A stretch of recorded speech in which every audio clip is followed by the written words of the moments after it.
में क्या कर रहे थे, इनकी टर्म्स वगैरह भी डिफाइन कर रहे थे। जैसे हमने ट्रीज में उसकी टर्म्स डिफाइन की थी कि यार पेरेंट होता है, कोई चाइल्ड होता है, एंसेस्टर होता है, डिसेंडेंट्स होते हैं। इस तरह ग्राफ में भी कुछ कर रहे हैं। ग्राफ में हमने देखा कि यार जो आपका इंफॉर्मेशन कैरिंग एंटिटी है डेट इज कॉल्ड वर्टेक्स, उधर हम नोड कह रहे होते थे, वर्टेक्स कहते हैं। तो खैर ये मैटर नहीं करता कि आप उसको नोड कहें या वर्टेक्स कहें, असल बात है कि आपको पता होना चाहिए कि वर्टेक्स है क्या चीज। और वर्टेक्स को जो ये वर्टिसेस है हमारे मुख्तलिफ अगर एक ग्राफ है हमारा 1 2 3 4 जिसमें ये 4 वर्टेक्स है, तो इनको जो चीजें ज्वाइन करनी है, जो लाइंस, उनको हम एजेस बोलते हैं कि ये हमारी एज है। ठीक है, एज क्या होती है, जो कि कनेक्ट कर रही होती है दो आपके वर्टिसेस को। और फिर एक पाथ होता है। पाथ होता है कि यार आपका इस नोड से इस नोड तक का क्या कौन कौन से वर्टिसेस आ रहे हैं, तो आप इसको कैसे डिनोट कर लेंगे, 1 2 4, तो एक पाथ बन गया। और इस पाथ की लेंथ कितनी हो जाएगी, जितनी आपकी नंबर ऑफ एजेस है। तो ये है वो चीज जो कि हमने अभी तक कुछ टर्म्स देखी थी। उसमें फिर हमने ये जो पर्टिकुलर टाइप ऑफ ग्राफ है जिसमें हमें कोई एरो हेड नहीं नजर आ रहा, अगर कोई एरो हेड नहीं नजर आ रहा तो इसका मतलब ये है कि अनडायरेक्टेड है ये ग्राफ, इसकी कोई डायरेक्शन नहीं है। तो मसलन हमारा यहां तक क्लास तक का जो रास्ता है वो अनडायरेक्टेड है। अनडायरेक्टेड से मुराद है इसी से हम यहां भी जा रहे हैं, इसी से हम इस तरफ भी आ रहे हैं। कोई इस तरह का नहीं है कि हमारा जाने का रास्ता कुछ और है और आने का रास्ता कुछ इधर से होके आता था, ऐसा नहीं है। तो अगर इंडिपेंडेंट ऑफ डायरेक्शन है कोई चीज तो हम उसको अनडायरेक्टेड बोलते हैं, otherwise that will be directed, यानी कि उसकी कोई डायरेक्शन होगी इस चीज की। तो हमारी जो टू वे रोड्स होती हैं अगर उनको हम मॉडल करें तो वो अनडायरेक्टेड होंगी। हम अपनी पार्क रोड को अगर मॉडल करें तो ये डायरेक्टेड होगी कि इसमें जाने वाली रोड अलग है, वन वे है, ये जाने का अलग है रोड बन रहा है और आने वाला अलग बन रहा है। तो ये है कुछ डायरेक्टेड और अनडायरेक्टेड की कहानी। फिर जो कहानी आके रुकी थी वो थी कुछ और भी टर्म्स हैं बीच में, सिंपल पाथ या कह लें या वर्टिसेस बेस्ड जो सब ग्राफ है उसको हम इग्नोर करते हैं अभी फिलहाल, वो पढ़ लीजिएगा, कुछ डेफिनेशंस ही हैं जो इंपॉर्टेंट चीजें जैसे हम उसको रिवाइज कर लें। और फिर कनेक्टेडनेस है। कनेक्टेडनेस ये है कि दो वर्टेक्स हम कहेंगे कि कनेक्टेड है अगर कोई इनके दरमियान पाथ एग्जिस्ट कर रहा है। अगर पाथ एग्जिस्ट कर रहा है, जैसे यहां से यहां तक का पाथ एग्जिस्ट कर रहा है तो कनेक्टेड है। क्या 3 और 2 में कोई पाथ एग्जिस्ट कर रहा है? कर रहा है, बिल्कुल कर रहा है। इधर से हम इधर जा सकते थे, तो these it will be known as connected. अच्छा, तो ये हमारी कनेक्टेडनेस हो जाएगी। और ये एक एग्जांपल है तो कनेक्टेड ग्राफ की, और इसी के अंदर जो रेड वाला आपको नजर आ रहा है that is a unconnected graph. फिर हमने वेट्स का किया था, और वेट्स हमने कहा था कि यार अगर आपका कोई इसके साथ आपको नंबर लिखा हुआ नजर नहीं आ रहा किसी एच के साथ, तो इसका मतलब है कि इसका वेट आप खुद से एज्यूम कर सकते हैं कि यूनिट वेट है, लेट्स से 1 है, सबका सेम वेट है, कोई कॉस्ट एसोसिएटेड नहीं है किसी एच के साथ। तो कोई कॉस्ट एसोसिएटेड नहीं है किसी एच के साथ, लेकिन अगर कॉस्ट एसोसिएटेड है किसी एच के साथ तो हम उसको वेट्स असाइन करेंगे। और वो कॉस्ट किस किस्म की हो सकती हैं, इन टर्म्स ऑफ डिस्टेंस हो सकती हैं। ठीक है, मसलन अगर आप मरी एक्सप्रेस वे से जा रहे हैं तो एक रास्ता वो हो सकता है जो थोड़ा सा लंबा होगा, लेकिन शायद जहां आप गाड़ी ज्यादा स्पीड पे लेके जा सकते हैं तो टाइम वाइज कॉस्ट कम होगी, डिस्टेंस वाइज कॉस्ट ज्यादा। लेकिन अगर वो जो दूसरा उसका पुराना रास्ता है अगर उससे जाए तो रास्ता वो छोटा ही है, इन गाड़ी शायद वहां उतनी स्पीड पे ना चल सके, कुछ और वो दूसरा हो जाएगा। ठीक है, तो हर वे, या लाहौर जाना है आपने तो मोटरवे से जाएंगे तो उसकी एक कॉस्ट है, जीडी रोड से जा रहे हैं तो उसकी एक कॉस्ट है। तो ये कॉस्ट कौन सी है हमारी डिस्टेंस में, एनर्जी कंजम्पशन में, कॉस्ट में, कोई भी XYZ फैक्टर्स हो सकते हैं कि जिसमें ये हम इसको रिप्रेजेंट कर रही होंगे। इलेक्ट्रिक सर्किट की बात करें तो ये आपका रेजिस्टेंस भी हो सकती है कि किस पाथ की रेजिस्टेंस ज्यादा है कि उधर से जाए, या किस पाथ की रेजिस्टेंस कम है उधर से ना जाए। तो इस तरह ग्राफ में हम वेटेड ग्राफ बोल रहे होंगे, और ये वेट्स हमारे एजेस के अलोंग रिप्रेजेंट हो रहे होंगे। इस केस में जब हम पाथ की लेंथ निकालेंगे तो ये लेंथ नहीं होगी कि आप कहें कि यूनिट लेंथ के साथ, इस केस में पाथ की लेंथ वो होगी कि जो उसके वेट्स को एड अप करने से मिल रही है। अगर ये वेटेड ग्राफ ना होता तो इसकी भी यूनिट लेंथ होनी थी, इसकी भी यूनिट लेंथ होनी थी, तो हमने कहना था A से G तक का रास्ता जो होता है उसकी 2 है कॉस्ट। लेकिन जैसे ही हमने वेट्स लगाए हैं इसके साथ, अब इसकी कॉस्ट चेंज हो गई है, और ये अब कॉस्ट मिल रही है हमें 8.8। वो यूनिट्स कुछ भी है हमें नहीं पता वो यूनिट क्या है, वो 8.8 रुपीज है, वो 8.8 मिनट्स हैं, वो 8.8 लीटर पेट्रोल लग रहा है, क्या लग रहा है हमें नहीं कुछ पता, या 8.8 ओहम रेजिस्टेंस है उस जगह की। ये हो सकता है कि यार यहाँ कोई ये KCL KVL आप लगाएं इधर इस जगह के ऊपर, तो ये वो चीज है, या आपने कोई पावर ग्रिड चल रहा है और हमारी इलेक्ट्रिसिटी की लाइंस बिछी हुई हैं, ये उसका चल रहा है, या नेटवर्क की जो वायरिंग हुई है ये उसका है, या नेटवर्क के राउटर्स जो लगे हुए हैं और हमारे नेटवर्क का पाथ है उसकी चीज है। It can be number of thing. तो यही मजेदार चीज है ग्राफ्स की कि ये बहुत सारी चीजों को ना मॉडल करने में इस्तेमाल हो सकते हैं, बहुत सारी चीजों को, मैप्स को, सर्किट्स को, राउटिंग को, इलेक्ट्रिक ग्रिड जो से प्लान्स हैं वो हम इनफैक्ट देखेंगे। कुछ एल्गोरिथम ऐसे हैं जो कि पावर इंजीनियर्स हैं, उन लोगों ने सबसे पहले उनको इन्वेंट किया क्योंकि उन्हें जरूरत पड़ रही थी जब उन्होंने ग्रिड उसको डिस्ट्रीब्यूशन लाइंस को बिछाना था। तो ये इनका कुछ फायदा होता है। डिफरेंट पाथ्स में हैव डिफरेंट वेट, जैसा कि हमने बताया कि यार डिपेंडिंग ऑन क्या है इसकी। तो इनमें फिर नॉर्मली हम एक देखेंगे, हम इस प्रॉब्लम को सॉल्व भी करेंगे। अभी तो हम देख के नजर आ रहा है कि कौन सा कि शॉर्टेस्ट पाथ फिर किस केस में होता है। तो एक बड़ी एक शॉर्टेस्ट पाथ फाइंडिंग ना एक प्रॉब्लम होती है कि यार हम शॉर्टेस्ट पाथ फाइंड करें कि वो कौन सा होगा। कोई चीज एग्जीक्यूट करनी है, बिल्डिंग बन रही है, इसके बनाने के मुख्तलिफ प्लान्स हो सकते हैं। उन प्लान्स में से हम देखेंगे यार वो कौन सा प्लान है जो कि हमें शॉर्टेस्ट पाथ दे रहा है, उसको भी हम इस तरीके से किसी ग्राफ से मॉडल कर सकते हैं। ट्रीज हमने बता दिया था, एक स्पेशल केस है ग्राफ का। हम कह सकते हैं यार ये ट्री एक ऐसा ग्राफ है जिसमें एक तो कोई साइकिल नहीं अकर होता और दूसरा उसमें एक यूनिक पाथ एग्जिस्ट करता है कि कोई भी दो वर्टिसेस के दरमियान, तो वो उसको हम ट्री बोलते हैं। तो ये ट्री उस तरह का केस बन जाता है। लेकिन ये जो और से भी ट्री है, अगर हम इन ट्रीज को देखें तो ये वो ट्रीज हैं कि एक तो ये कंडीशंस मीट कर रहे सारे, कि इनमें कोई लूप एग्जिस्ट नहीं कर रही। अगर इसको मैं मिला दूंगा लूप हो जाएगी, that will not be a tree, ठीक है। और जब लूप हो जाती है तो फिर दो नोड्स के दरमियान रास्ता यूनिक नहीं रहता, मल्टीपल हो सकते हैं। जैसे अब यहां से यहां तक जाने का सिर्फ यही रास्ता है और कोई नहीं। लेकिन अगर मैं इस पाथ को ज्वाइन कर दूं तो क्या होगा, अब मैं यहां से भी जा सकता हूं, यहां से भी जा सकता हूं। तो उसका कह लेंगे एक इफेक्ट है, जब भी लूप बनेगी उसका एक साइड इफेक्ट ये होगा कि अब यूनिक पाथ नहीं रहेगा। तो इसलिए हम कहते हैं यार लूप्स एग्जिस्ट नहीं करनी चाहिए, जब वो नहीं होंगी तो फिर यूनिक पाथ एग्जिस्ट कर रहा होगा। इन ट्रीज का सिर्फ मसला ये है कि ये रूटेड ट्री नहीं है, इनमें कोई भी रूट हमें नजर नहीं आ रही। तो हम क्या करते हैं, हम कहते हैं यार कोई भी नोड उठा लो, उसको रूट का दर्जा दे दो, कोई भी वर्टेक्स। मसलन ये कुछ नोड्स हैं, इनमें से किसी को भी हम रूट का दर्जा दे सकते हैं। ए को दे दें फॉर एग्जांपल। तो अब यही वाली चीज अब इस तरीके से यहां आपको ट्री सी लग रही है, ठीक है, यहां आपको कुछ अजीब सा ये बतंगड़ सा लग रहा है, लेकिन ये सिंपल शेप को रीड्रॉ किया हुआ है, कुछ भी नहीं। बाकी उनका रिलेशनशिप वैसे ही है कि ए डी के साथ, ए डी के साथ, ए सी के साथ, सी के साथ, एफ को इधर टेढ़ा करके बना दिया, इधर हमने सीधा कर दिया और इन चीजों को रीअरेंज कर लिया। यहां आपको एक स्ट्रेट फॉरवर्ड नजर आ रहा है कि एक रूटेड ट्री है। या हम बी को कर लेंगे, अब बी को कर लेंगे तो वही वाली चीज बी में इस तरीके से नजर आ रही है, सी को कर लेंगे तो सी में इस तरीके से नजर आ रही है। तो कोई भी हमारी कोई वर्टेक्स है हमारा, कोई भी वर्टेक्स हमारा रूट के तौर पे एक्ट कर सकता है। और यहां आके हमारा क्लोज हुआ था लेक्चर फॉरेस्ट पे। फॉरेस्ट क्या होता है कि इसमें मल्टीपल ट्रीज एग्जिस्ट कर रहे होंगे और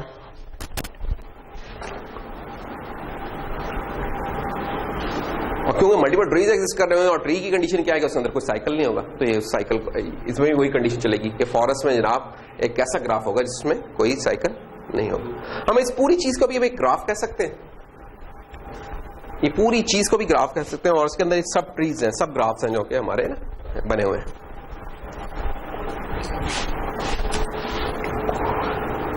फिर जनाब आती है एक बड़ी इंपॉर्टेंट टाइप जिसे हम कहते हैं डायरेक्टेड ग्राफ्स।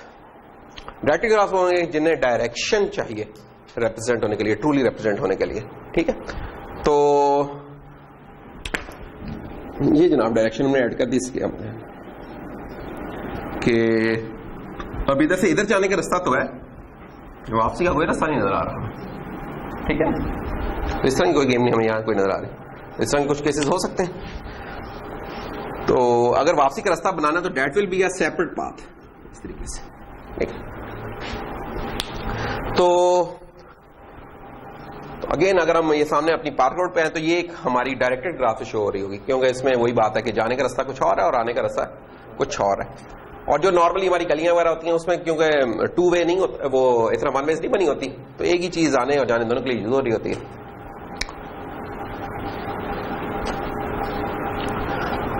दूसरी फिर जो इंपॉर्टेंट चीज है इसमें वो ये है कि जनाब जो V1 अगर दो नोड वर्टेक्स हैं आपके V1 और V2, तो हम ये नहीं कहेंगे कि V1 और V2 का जो पाथ है it is not equal to V2 और V1, ये नहीं है, इस तरह की कंडीशन एग्जिस्ट नहीं कर रही होती, ये लाजमी नहीं है।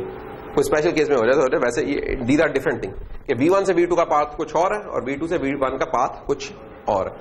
इस इश्यू को आप इस तरीके से देख सकते हैं, अगर आपने गूगल मैप खोला हुआ हो और आपने जनाब देखा होगा यार पाथ निकालता हूं, गूगल मैप आपकी गाड़ी या मोटरसाइकिल आपका इस्लामाबाद हाईवे के ऊपर आप जा रहे हैं और यहां से आप कराल चौक की तरफ जा रहे हैं let's say, and this is towards 0 point. अब आपने जनाब कराल चौक की तरफ जाना है और आपका मैप आपको उठा के यहां प्रेजेंट कर दे और कहे कि यार कराल चौक का जो जाने का रास्ता है वो कुछ फिर क्या बनाएगा, वो इस तरीके से बनाएगा, इधर से होके यू टर्न लेकर देता है, जो कि बिल्कुल गलत है। मसला है इसमें क्या हुआ है कि जो सा पाथ डायरेक्टेड पाथ चूज करना था वो गलत हो गया। वो गलत क्यों चूज हो गया? वो शायद जीपीएस उस टाइम पे उसने कोई ठीक रीडिंग नहीं दी है या उसे टोटल स्काई व्यू नहीं मिला था जिसकी वजह से कोऑर्डिनेट्स नहीं पहचान पाया, उसने उठाकर आपको यहां प्लेस कर दिया, उन्हें यहां प्लेस किया तो समझा कि गाड़ी इस तरफ जा रही है, तो आप उसने जो पाथ निकालो यहां से निकाला, उसने बताया कि टाइम जनाब आपको 15 मिनट लगेंगे और इतना, हालांकि हम बिल्कुल कराल चौक के साथ खड़े हैं जो कि 1 किलोमीटर भी नहीं है, लेकिन इधर से जब होके आएंगे तो कोई 10 किलोमीटर हमारा फासला बन जाएगा। अब ये एक गलती हो सकती है। अंडरलाइन क्या है, मैप्स के पीछे भी ग्राफ्स ही है इस तरह के जो कि चल रहे हैं।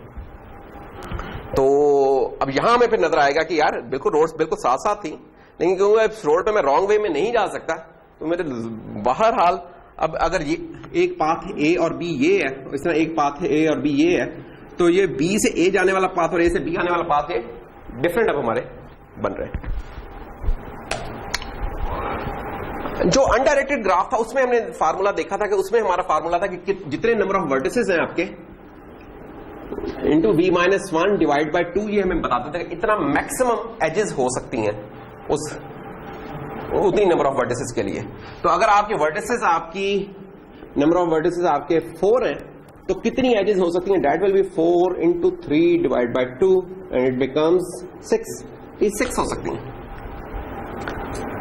अब ये हमने जो डायरेक्टेड ग्राफ की डिस्कशन की उसमें हमें पता चला कि यार जो एक रोड है वो अब 2 के तौर पे एक्ट कर रही है, तो अब जो नंबर ऑफ पास हैं डिवाइड बाय 2 नहीं रहेंगे, मल्टीप्लाई बाय 2 हो रहेंगे। तो ये अगर डायरेक्टेड ग्राफ होगा तो this whole scenario will be multiply by 2, और उस केस में हमारे पास फिर जो आ रहेंगी वो रहेंगी V इंटू V-1। उसकी वजह क्या है कि अब ये 4 नोड्स ही हैं, लेकिन अब हर किसी का आने जाने का रास्ता डिफरेंट होता जा रहा है। ये हमने बना लिया, ये बना लिया, ये देखिए और भी कुछ शायद इसके अलावा रास्ता निकल रहा हो। हाँ, एक ये रास्ता होगा और एक ये रास्ता होगा, तो ये कर लें आपकी मैक्सिमम मिल जाएंगे। हर नोड के साथ जोड़ दें तो हम फिर ये मैक्सिमम केस अचीव कर रहे होंगे डायरेक्टेड ग्राफ के केस में। अच्छा जी, फिर एक टर्म होती है इन एंड आउट डिग्री। अब ये सारी टर्म डिफाइन हो रही है, अभी हमने कोई टेक्निकल चीज अभी तक पढ़ना नहीं शुरू की है, अभी बहुत सारी टर्मिनोलॉजी डिफाइन हो रही है। ये भी एक बड़ी इंपॉर्टेंट टर्म है। डिग्री हमने देखा था क्या होता था अनडायरेक्टेड केस में, डिग्री होता था कि उसके एडजेसेंट कितनी नोड्स हैं, डायरेक्टली जो उसके एडजेसेंट है। जब डायरेक्टेड ग्राफ हुआ तो उसमें सिंपल डिग्री की बात नहीं हो रही, अब उसमें बात हो रही है इन की और आउट की। इन डिग्री से मुराद ये होगी कि उस वर्टेक्स के अंदर कितने पाथ लीड कर रहे हैं, कितने एरोज उसकी तरफ हैं, आसान वर्ड्स में कि कितनों का वो बन रहा है, सिंक बन रहा है, ये वाला केस बन जाएगा, ठीक है। और आउट डिग्री वो होगी कि उसमें से कितने पाथ्स निकल रहे हैं, कितने एजेस जो उसमें से निकल रही हैं आउटवर्ड की। तो अगर हम यहां देखें इस केस में V1 के केस में देखें, V1 के की तरफ कोई एरो नहीं हमें पॉइंट हुआ नजर आ रहा है, इसका मतलब इसकी तरफ कोई लीड नहीं कर रहा, लेकिन इससे आउटवर्ड्स निकल रहे हैं। कितने निकल रहे हैं? 2 निकल रहे हैं। तो हमने कह दिया कि इन डिग्री इसकी 0 है क्योंकि इसके अंदर तो कोई भी नहीं जा रहा, लेकिन आउट डिग्री इसकी 2 हो गई। अच्छा, वर्टेक्स 5 का केस देख लेते हैं। वर्टेक्स 5 के केस में देखें आप, एक निकल रहा है। अच्छा, इन पहले देख लेते हैं, एक ये इन आया, एक ये आया, तो 2 इन है और आउट हो गए जनाब 1 2 3 आउट है। तो ये हमारा इसलिए ये वाला केस बन रहा है। तो ये इन डिग्री और आउट डिग्री का, आउट डिग्री मतलब कि आउटवर्ड्स कितने जा रहे हैं एजेस, और इनका मतलब कि इनवर्ड्स कितने आ रहे हैं, दैट्स ऑल। वो जो डेफिनेशन जो ऊपर दी है इससे बंदा थोड़ा सा कंफ्यूज ही रहता है कि क्या है कि out degree is the number of vertices which are adjacent to given vertex. तो एडजेसेंट तो दरअसल इस केस में भी रहना, इस केस में भी रहना। असल पॉइंट आउट ये करने की बात है कि इनवर्ड्स कौन सा है और आउटवर्ड्स कौन सा है। अच्छा, फिर इसी से एक और टर्म आई थी सोर्सेज एंड सिंक्स की। सोर्सेज एंड सिंक्स याद आ गया होगा, इक्विवेलेंट सर्किट्स में या इलेक्ट्रॉनिक्स में पढ़े होंगे कि वोल्टेज सोर्स होता है, करंट सोर्स होता है ना।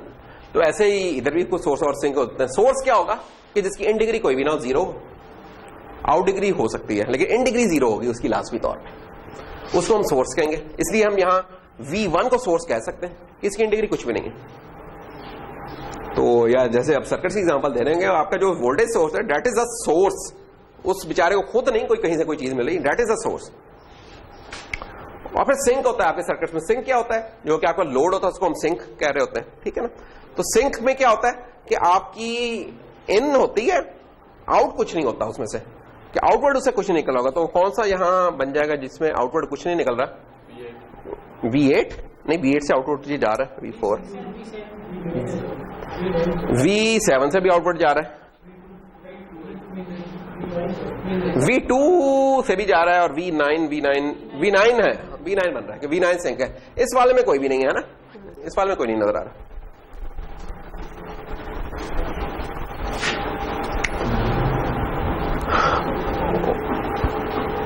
तो हाँ V6 भी था भाई, V6 भी है सोर्सेज में, और सिंक्स में V9 और V2 कैसे हो गया? V2 अच्छा, ये एरो इसका छुप गया हुआ है, ठीक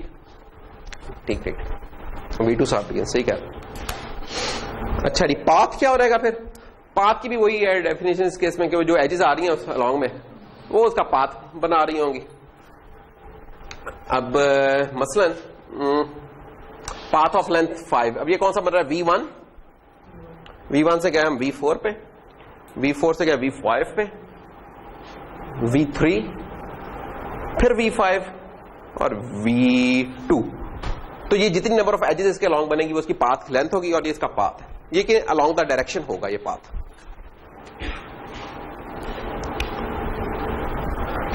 फिर सिक्लिक भी हो सकते हैं पाथ, यानी कि जिसमें एक लूप एग्जिस्ट कर रही है। जैसे अब यहां अगर हम देखें तो इसमें साइक्लिक पाथ कौन सा बन रहा है कि V5 से यहां है, फिर 4 पे गए, फिर यहाँ गए, ये एक लूप बन रही है। और इस लूप की कितने, इस पाथ को हम कैसे डिनोट करेंगे? V5, V8, 4, फिर V5। तो एजेस कितनी आ रही है? 1, 2, 3, तो 3 इसकी एजेस होंगी। फिर कुछ और छोटी छोटी टर्म है जो इनका याद रखना कोई इतना जरूरी नहीं है, frankly speaking, just for the sake of completeness, कि स्ट्रांगली कनेक्टेड एक ग्राफ होगा। स्ट्रांगली कनेक्टेड ग्राफ वो होगा कि जिसमें कोई भी 2 वर्टेक्स उठा ले, उनके दरमियान डायरेक्टेड पाथ एग्जिस्ट कर रहा है, कोई से 2 वर्टेक्स। और वीकली कनेक्टेड ग्राफ क्या होगा? जिसमें कोई भी 2 वर्टेक्स उठा ले, अगर हम डायरेक्शन को इग्नोर कर दें तो पाथ एग्जिस्ट कर रहा है, ये वीकली कनेक्टेड होगा। कि इंडिपेंडेंट ऑफ डायरेक्शन अगर आप कोई कनेक्टेड है तो आप उसे वीकली कनेक्टेड कहते हैं, वैसे स्ट्रांगली कनेक्टेड। तो ये बस टर्म बस पढ़ लिया, बस काफी, इतना, इससे ज्यादा इसका कोई रोल नहीं है। तो यहां देख लो वैसे क्या होगा इस केस में, कौन से ग्राफ को हम कहेंगे स्ट्रांगली कनेक्टेड है? जैसे ये स्ट्रांगली कनेक्टेड तो नहीं है ग्राफ, क्योंकि V7 से V6 के दरमियान कोई डायरेक्टेड पाथ एग्जिस्ट नहीं कर रहा। इधर से भी आने की रखी है, इधर से भी आने की रखी है, जाने की कोई नहीं है। V5 और V3 में तो आने जाने की रखी हुई है। पूरे ग्राफ की वो बात करें, वो कह रहे हैं उस पूरे ग्राफ में कोई सी भी 2 नोड हो ना, वो कंडीशन ये मीट कर रही हो। अगर कोई एक भी मीट नहीं करी तो स्ट्रांगली कनेक्टेड वो नहीं होगा। नहीं 2 एजेस की, अच्छा देखो इंपॉर्टेंट बात है, यही है डेफिनेशन का मसला, ये होता है कि इसमें बहुत वो शरई मसले आते हैं कि graph is strongly connected if there exist a directed path between any 2 vertices. इस ग्राफ के कोई भी 2 वर्टिस उठा लें, अगर उनमें ये डायरेक्टेड पाथ एग्जिस्ट कर रहा है, तब ये स्ट्रांगली कनेक्टेड है। अब आपको एक एक करके ना एक नोड को तमाम नोड्स के साथ चेक करना पड़ेगा कि यार कोई डायरेक्टेड पाथ एग्जिस्ट करता है। चलो लेट्स से कर लेते हैं, मैं करना नहीं चाह रहा था, लेकिन चलो V1 से V4 में एग्जिस्ट करता है, V2 के साथ कर रहा है, V4 5 के साथ कर रहा है, V4 5 8 के साथ कर रहा है, V4 5 3 के साथ कर रहा है। तो V1 तो जनाब सारों से कनेक्टेड है। अब V2 को देख लेते हैं, क्या V2 सबके साथ कनेक्टेड है? हेलो तो ये भी बेचारा, हाँ अगर डायरेक्शन की कंडीशन निकाल दें तो फिर वीकली कनेक्टेड ये बन जाएगा, वैसे नहीं है। हाँ V8 का नहीं, V8 तो बेचारा कनेक्ट हो ही जाएगा। क्यों? बात है अगर कोई एक बाहर निकल रही है तो फिर चांसेस हैं कुछ ना कुछ वो कनेक्टेड होगा। देखो V8 से यहां गए, अब यहां से पहुंच जाएंगे हम, यहां से हम यहां नहीं पहुंचेंगे। यानी कि इसमें तो हमें एक्चुअली जैसे ही आपको पहला केस मिले ना कि नहीं हो रहा, तो फिर आपको सारे चेक करने की जरूरत ही नहीं है। बस देखो अगर कोई आपको उधर नजर आ रहा है, सिंक या सोर्स इस तरह का नजर आ रहा है, फिर समझ जाओ कि यार ये तो नहीं बेचारा होगा, क्योंकि जो होगा आपका सिंक होगा उसमें से आउटवर्ड कोई भी नहीं होगा, तो उसने फेल हो ना फिर उस केस में आके। तो ये 12 इतनी कोई मजा कोई खास, ये चीज प्रॉपर्टी इतनी यूज जितना हम देखेंगे उसमें नहीं हो रही होगी, आगे कहीं जाके शायद हो रहा है। फिर जनाब वेटेड डायरेक्टेड ग्राफ्स हैं। अब वही डायरेक्टेड ग्राफ के साथ हमने वेट लगा दिया, फिर क्या होगा? और ये वेट हमने बताया कि मुख्तलिफ चीजों का हो सकता है, रेजिस्टेंस का हो सकता है, ठीक है, कोई सफर का किराया हो सकता है, कुछ होता है डिपेंडिंग ऑन के आपकी क्या चल रही है उसके अंदर, किस प्रॉब्लम को आप रिप्रेजेंट कर रहे हैं। फिर होते हैं डायरेक्टेड एसिक्लिक ग्राफ्स। ये भी बहुत इंपॉर्टेंट टाइप है, इतनी इंपॉर्टेंट है कि आप इसे 2 कोर्सेज में पढ़ेंगे। एक होगा कंट्रोल्स का कोर्स और एक होगा डीएसपी का कोर्स। हाँ, इन 2 कोर्सेज में आप पढ़ेंगे। डैग बोलते हैं इसको, डायरेक्टेड एसिक्लिक ग्राफ। डायरेक्टेड है, पहली बात तो है डायरेक्शन का कॉन्सेप्ट पाया जाएगा। एसिक्लिक यानी कि उसमें कोई लूप एग्जिस्ट नहीं कर रही हो, ठीक है, और ग्राफ तो है ही है। हाँ अच्छा, नहीं हाँ पढ़ा तो नहीं होगा, लेकिन बात है कोई प्रॉब्लम जो तुमने वहां सॉल्व की है ना, वो डैग की प्रॉब्लम थी। उधर उन्होंने बताया नहीं होगा ये डैग है, लेकिन होता वो डैग है बेसिकली ना। कंट्रोल्स वगैरह में जो आप देख रहे हो, जो ट्रांसफर फंक्शंस और बाकी सब के, तो उनकी एक रिप्रेजेंटेशन एक ट्रांसफर फंक्शन वाले तरीके से होता है ना, एक वो ग्राफ वाले तरीके से भी सॉल्व होता है।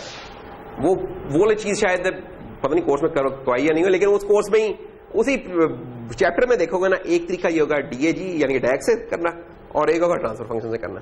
अच्छा, और फिर डीएसपी वगैरह में भी हम देखते हैं कि इस तरह ब्लॉक्स को जो मॉडल कर रहे होते हैं ना, जो एफएफटी होती है, एफएफटी का पता नहीं एल्गोरिथम पढ़ाया कि नहीं पढ़ाया, या फिल्डर्स वगैरह का कुछ और होता है, तो उसमें भी वो इसी तरह के एरोज ही तो बन रहे होते हैं। उसमें वो बटरफ्लाइज होती हैं और इस तरह की चीजें होती हैं, वो इसी तरह के एरोज निकल रहे होते हैं और उसके ऊपर हम सॉल्व करें। तो ये बड़ी पावरफुल टेक्निक होती है ग्राफ की ना, जो आगे यूज होगी।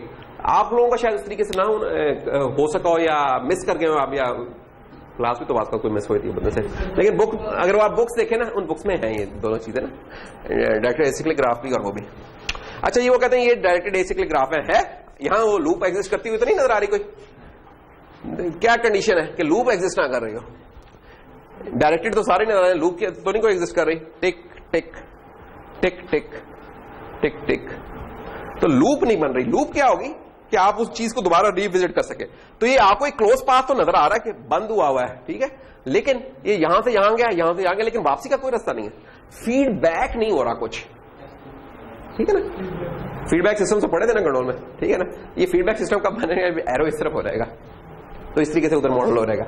इवन आप ना जो सिमुलिंक वगैरह के अंदर ये बात इन्हीं को इस्तेमाल करते हो, विजुअली जोड़ रहे होते हैं ना, उधर इसको विजुअली जोड़ते हुए कर रहे होते हैं। और बाकी मैंने बताया कि ये वाली चीज तो आपके जो इलेक्ट्रिक सर्किट्स है ना, ये डैक्स जो हैं उनको मॉडल कर रहे होंगे, डायोड, ट्रांजिस्टर, जो भी सर्किट है उन सबको मॉडल कर सकते हैं। पीछे जो आपके मल्टीसिम वगैरह और बाकी जो चल रहे हैं ऑर्कैड में, वो जो है ना पी स्पाइस वगैरह, वो बेचारे किस तरह सॉल्व करते हैं। रजिस्टर को तो पता है ना कि मेरे में से जब गुजरेगा तो वोल्टेज ड्रॉप इतना होगा। डायोड को तो पता है ना, फिजिकल डायोड को, फॉरवर्ड बायस होगी तो इतना होगा। उसको सिमुलेट किस तरह किया रहा है?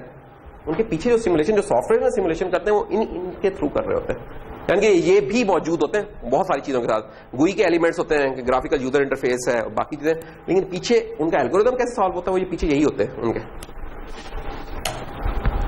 अच्छा, वो कहते हैं यार ये सिक्लिक नहीं है, एसिक्लिक नहीं है, यानी कि इसमें कोई साइकिल एग्जिस्ट कर रहा है। वो क्या, वो दूर से देखिए हमें नजर आ जाएगा, क्या ये है? नहीं, यहां से गए यहां, ओ ये वापस आ गया, एक साइकिल एग्जिस्ट कर रहा है, तो ये नहीं है ना।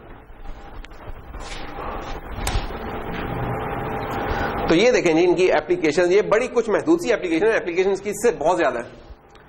ये प्रोग्रामिंग के हिसाब से एप्लीकेशन है कि कंपाइलर, जब आप अपना कोड लिखते हैं, विजुअल स्टूडियो में लिखा, सी की फाइल बनाई, उसमें जब आप कंपाइल का बटन दबाते हैं तो पहला पार्ट वगैरह जो चल रहे पार्स ट्री होता है, जो कि देखते हैं हर एक एक वर्ड करके उठाता है कि अच्छा ये क्या डिफाइंड है, नहीं डिफाइंड है, कीवर्ड है, क्या है, वो सारा ये डीएजी वाले तरीके से हो रहा है डैग से।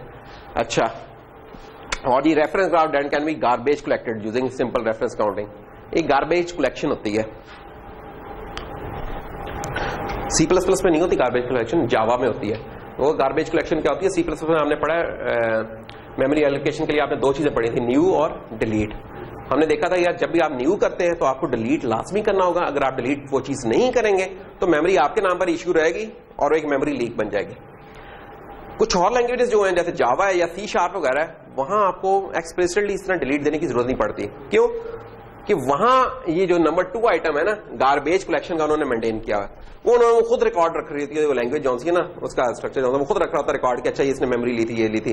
वो जब देखता ना कि ये अब चीज इस चीज की जरूरत नहीं रही, वो खुद ही उसको फ्री करता जाता है, तो गार्बेज कलेक्शन वहां हो रही होती। तो ये उस चीज की गार्बेज कलेक्शन की बात हो रही है, तो ये भी डैक से डिपेंडेंसी ग्राफ जौन से होते हैं। डिपेंडेंसी ग्राफ होते हैं कि आपने कोड लिखा है, आपने अपने कोड में इंक्लूड किया, stdio इंक्लूड किया, IO स्ट्रीम ऐड की, कौन कौन सी फाइलें ऐड होनी है, कौन सी नहीं ऐड होनी, उन सब की डिपेंडेंसी जो लिस्ट बनती है, उसके लिए एक होती है चीज जिसको बोलते हैं मेक फाइल। मेक फाइल में सबका होता है। कभी आप लोगों ने मेक फाइल से शायद चीजों को बिल्ड नहीं किया, लेकिन जब आप थोड़े बड़े हो जाएंगे या लिनक्स पे काम करने का मौका मिलेगा तो वहां देखेंगे कि यार मेक फाइल एक होती है, फाइल टेक्स्ट फाइल्स ही होती है, जिसमें आपने लिखा होता है अच्छा ये इस तरीके से कंपाइल होगी, इस तरीके से होगी, ये लिंक होगी, सब आप खुद से मैनेज कर रहे होते हैं। जब बड़े होते हैं ना, आपका कोड बहुत बड़ा होता है, तो फिर आप मेक फाइल से ये वाले काम कर रहे होते हैं। तो वहां जो से होते हैं जो डिपेंडेंसी ग्राफ बनता है वो भी डैक से ही होता है। इनहेरिटेंस के रिलेशनशिप, कैटेगराइजेशन, जो कंप्यूटर में आपके जो है, आपने अपने कंप्यूटर में फोल्डर बनाते हैं, सी ड्राइव में बनाया फोल्डर जिसका नाम रखा आपने बहरामंद, बहरामंद ने आगे रखा नाम फुरकान, फुरकान ने आगे नाम रख दिया फिर बहरामंद। तो इसका ये मतलब नहीं हो कि फुरकान साहब ऊपर वाले कुछ आगे कर रहे हैं, साइकिल मर रनिंग, वो उससे आगे ही जा रहा है, वापस वाला नहीं है, कोई और चीज है जो उसके अंदर बनी हुई है। तो ये तो इसकी कंप्यूटर के हिसाब से, लेकिन मैंने बताया ना कि इसकी इलेक्ट्रिकल इंजीनियरिंग में देखें तो बहुत सारी चीजें जो कि इससे चल रही हैं। डीएसपी के डायरेक्ट में, कंट्रोल्स में, हर जगह ये आपको मिलेंगे। कम्युनिकेशन में आपको मिलेंगे। एरर करेक्शन कोड, तो उसमें बटर बी वगैरह होते हैं, एरर करेक्शन कोड जो कि एरर को खुद ही करेक्ट कर लेते हैं। कोई गलती हो रहा है वो खुद इसको ठीक कर लेते हैं, ऐसा उनमें जादू होता है। उनके भी वो जो से वो ट्रेलिस वगैरह होती है ना, वो इनसे एसिक्लिक ग्राफ वगैरह से रिप्रेजेंट कर रहे हैं।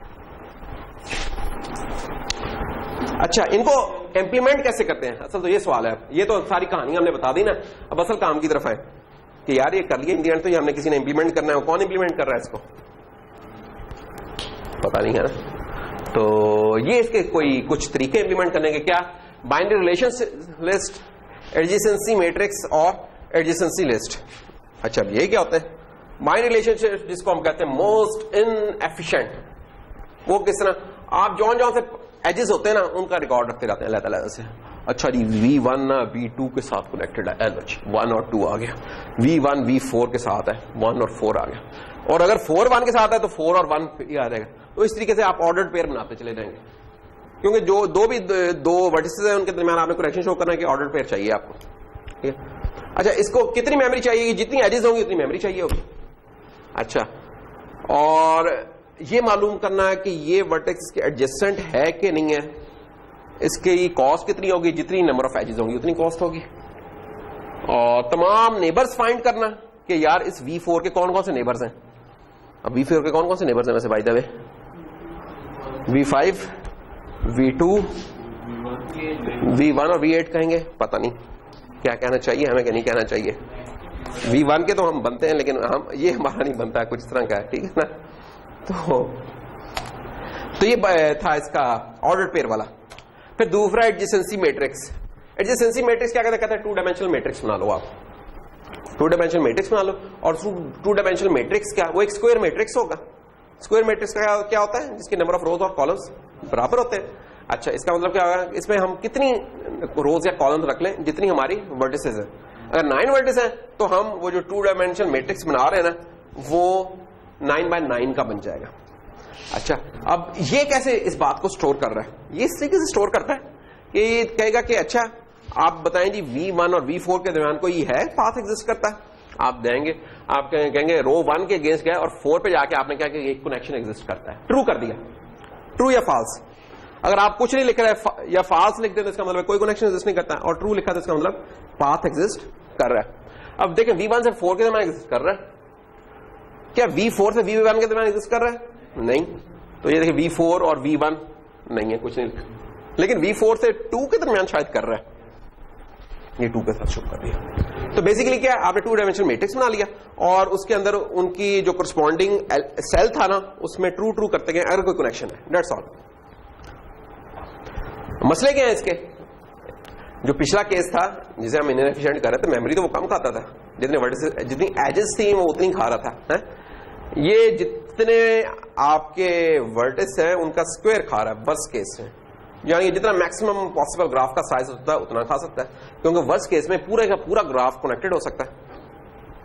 अच्छा, लेकिन फायदा इसका कहां है, परफॉर्मेंस इसका कहां दे रहा है। अगर आपने ये चेक करना हो कि ये कोई पर्टिकुलर वर्टेक्स एडजेसेंट है किसी दूसरे वर्टेक्स के साथ, इसको चेक करना जनाब कॉस्ट इसकी फिक्स है।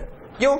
सिंपली आपने क्या करना है, 2 डायमेंशनल मैट्रिक्स करो, जैसे चेक करते हैं। आप कहेंगे कि यार ये जो मैट्रिक्स है ना, ये मैट आपने कहा कि यार मैट में जो वर्टेक्स 2 है, क्या ये वर्टेक्स 3 के साथ कनेक्टेड है कि नहीं, इसको कैसे चेक करेंगे। आप एक इफ की कंडीशन लग जाएगी और ये देख लेंगे कि यार इज इक्वल टू ट्रू।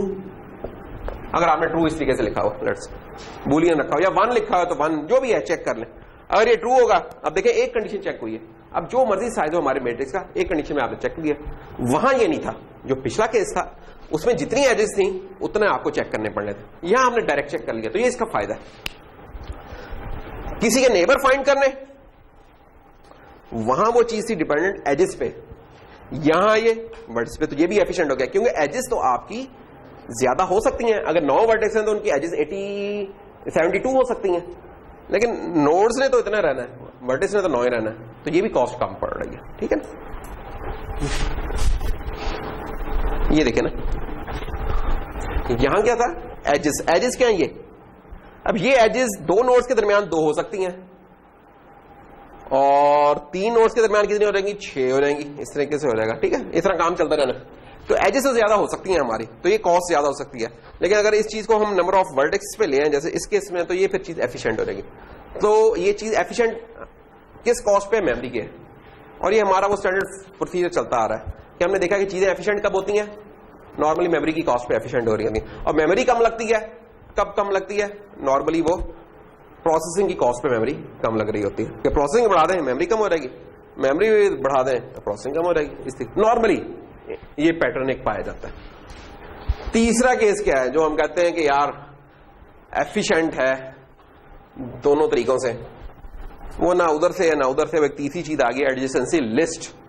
उसमें क्या कहते हैं, हम एक लिस्ट बना देते हैं, लिंक लिस्ट कह लें आप, जो आपकी हर वर्टेक्स के साथ जो जो उसके साथ कनेक्टेड है, उस लिस्ट में हम वो ऐड करते चले जाते हैं, उस लिस्ट का साइज बढ़ाते चले जाते हैं। जैसे वर्टेक्स 1 के साथ कौन है जी, वर्टेक्स 2 और 4, 2 का डाल दिया, 4 का डाल दिया, चलो 2 के साथ कोई भी कनेक्टेड नहीं है, यानी कि इसकी इन डिग्री तो है, आउट डिग्री इसकी कोई भी नहीं है बेचारे की है, 3 के पास ये सब, तो ये तरीके से बन गया। अच्छा, अब इस केस में हुआ क्या, इसने जितना जो मिनिमल था चाहिए इसने वो काम किया है। एक तो इसकी मेमोरी देख लें, इसकी मेमोरी कितनी है, मेमोरी थोड़ी सी बढ़ गई है, वो जो पहला केस था उससे, उसकी मेमोरी थी एजेस के हिसाब से, ये है V+E, लेकिन हमें पता V एक छोटी चीज होती है, एजेस बड़ी होती है, तो करीब करीब ही हम कह सकते हैं केस 1 के। अच्छा, एडजेसेंट उसके है कि नहीं, अब ये जो चीज है, ये number of edges divided by number of vertices है। ठीक है, दूसरे लफ्जों में ये जनाब, ये वाला जो काम है ये हमें मिल जाएगा, जो हमारा दूसरा केस था उसके करीब ये पहुंच जाता है। ठीक है, और किसी के नेबर फाइंड करने वहां थे, इसकी कॉस्ट V थी, यहां भी ये कम है, क्योंकि यहां नेबर फाइंड करना ये भी डिवाइड ही हो रहा है इधर, E/D, यानी इसके मैं देख रहा हूँ यार 4 भाई आपके नेबर्स कौन से, तो सिंपल उसे अपनी लिंक लिस्ट जाके देख लेनी इसमें क्या क्या पड़ा, डेट्स ऑल। हर चीज चेक करने की जरूरत नहीं होगी। मैट्रिक्स में तो उसे चेक करना पड़ेगा कि उसके हर एलिमेंट को चेक करना पड़ेगा, यहां सिर्फ वो वाली एंट्रीज एग्जिस्ट करती हैं जो कि कनेक्टेड है, तो इसलिए इनकी आसान हो जाता है ये वाला। तो ये 3 मैकेनिज्म्स होते हैं इनको इंप्लीमेंट करने के। तो ये होगी क्या, बेसिकली आपने अगर इसको इंप्लीमेंट करना तो आप एक वेक्टर बना लेंगे, वेक्टर ऑफ लिस्ट बना लेंगे बेसिकली। ठीक है, कि हर वेक्टर का एक एलिमेंट एक लिस्ट हुआ करेगी जिसमें आपको पढ़ाते चले जाएंगे, पुश करते जाएंगे। तो एडीटी क्या था, लास्ट टाइम भी हमने बताया था कि एडीटी क्या होता है, abstract data type, independent of data type. आप कोई ऑपरेशंस डिफाइन कर देते हैं कि यार जो भी डेटा टाइप है कुछ इस तरह के ऑपरेशन सपोर्ट करते हैं। तो इसमें जब भी ये इंप्लीमेंट हो रहा होगा तो इसमें क्या क्या सपोर्ट कर जाते हैं, वेक्टर का जब हमने इंप्लीमेंट किया था तो उसमें क्या क्या सपोर्ट करता था कि भाई इसका साइज कितना है, ये पुश बैक को सपोर्ट करता हो, और क्या था उसमें कोई रिमूव का कोई काम हो, इंसर्ट का हो, या कुछ इस तरह की जो गनबलात। इधर क्या हम कहेंगे, इधर हम कुछ इस तरह के फंक्शन चाहेंगे कि वो बता देंगे यार वर्टिसेस कितने हैं, एजेस कितनी है, और वो कोई फंक्शन ऐसे जो कि बता सके किसी पर्टिकुलर वर्टेक्स के एडजेसेंट कौन है, इस तरह की चीजें। और प्लस कुछ और एडिशनल काम करने, इंसर्ट या रिमूव करना वो हो। तो ये थी जनाब हमारी ग्राफ थ्योरी। ग्राफ थ्योरी का लफ्ज जरा ज्यादा सख्त है, कि कोई बहुत ज्यादा कोई थ्योरी नहीं थी, ये कहना चाहिए कि ग्राफ इंट्रोडक्शन थी एक किस्म की, कि हमने इसमें ना कुछ चीजों को देखा कि वो कैसे क्या क्या टर्म्स है हमारी बन रही है इसमें। आगे चलते हैं। अगर ये देखना हो कि यार ये चीज इंप्लीमेंट कैसे हुई है, तो ये एक और लेक्चर होगा 11.02, इसमें काफी डिटेल से फिर इन्होंने बताया कि यार ये डेटा स्ट्रक्चर्स हमारे कैसे इंप्लीमेंट हो रहे हैं। लेकिन ये क्योंकि ये चीज आपकी लैब वगैरह में कवर हो रहेगी तो मैं इसको नहीं करा रहा। अगर ना भी कवर हो तो इतना कोई मसला नहीं है, इसमें इसके अंदर कोड दिया है वो आप इस्तेमाल कर सकते हैं कि कैसे हो रही होगी, तो ये इतनी कोई नहीं, तो इसलिए इसको मैं नहीं करा रहा। लेकिन इसमें कुछ है भी नहीं मुश्किल, ये स्लाइड्स बहुत ज्यादा इसने बना दी लेकिन है नहीं कुछ इसमें। अच्छा जी, तो जनाब जिस तरह हम छोटे होते कभी ट्रीज का ट्रेवर्सल करते थे, अब हम बड़े हो गए तो हमने कहा हम ग्राफ का भी ट्रेवर्सल करेंगे। ट्री का ट्रेवर्सल तो फिर कुछ होता था, ग्राफ का ट्रेवर्सल देखते हैं इसमें क्या साइंस आती है।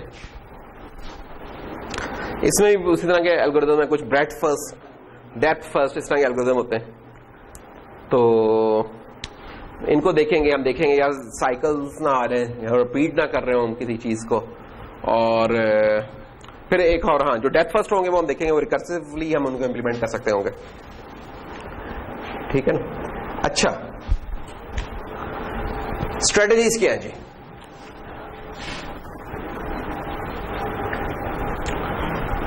एक तो ये कि जो ट्रेवर्सल ऑफ ग्राफ्स है इसको हम कहेंगे कि सर्च परफॉर्म कर रहे हैं, ठीक है। जस्ट एक नेम दे दिया, आपने ट्रेवर्सल करना, ट्रेवर्सल कहते रहो। अच्छा, इसमें जैसा कि अभी हमने बताया कि यार ब्रेड्थ फर्स्ट भी हो सकता है काम और डेप्थ फर्स्ट भी हो सकता है। जो ब्रेड्थ फर्स्ट होगा ना उसमें जिस तरह हमें पहले ट्रीज में भी किया था तो हमें क्यू चाहिए थी, तो क्यू चाहिए होगी। और डेप्थ फर्स्ट जो भी हो, चाहे वो ट्री में करें इधर आगे करें, स्टैक की जरूरत पड़ती है, वो देखेंगे हम अभी कि कैसे इसकी जरूरत पड़ती है। अच्छा, और अभी इसमें फिलहाल कोई और बताने वाली चीज नहीं, इसको हम आगे चलते हैं, ब्रेड्थ फर्स्ट पे आते हैं। एल्गोरिदम को जरा गौर से पढ़ लो, ये बड़ा इंपॉर्टेंट है। अभी एल्गोरिदम्स भी हैं, ये डेटा स्ट्रक्चर्स हैं, इनके साथ साथ ये कुछ एल्गोरिदम, जैसे ट्री में हमने देखा था एल्गोरिदम, पेपर में आ सकता है यार इसका एल्गोरिदम तो लिख रहे हैं, ट्री के अंदर ब्रेड्थ फर्स्ट का एल्गोरिदम क्या होगा तो लिख देना, आसान अंग्रेजी में, या प्रोग्रामिंग में करना तो प्रोग्रामिंग में लिख देना, नहीं तो आसान अंग्रेजी में लिख देना। क्यों जी मेहरबान साहब, क्यों जी जुहैब साहब, ऐसा ही है ना।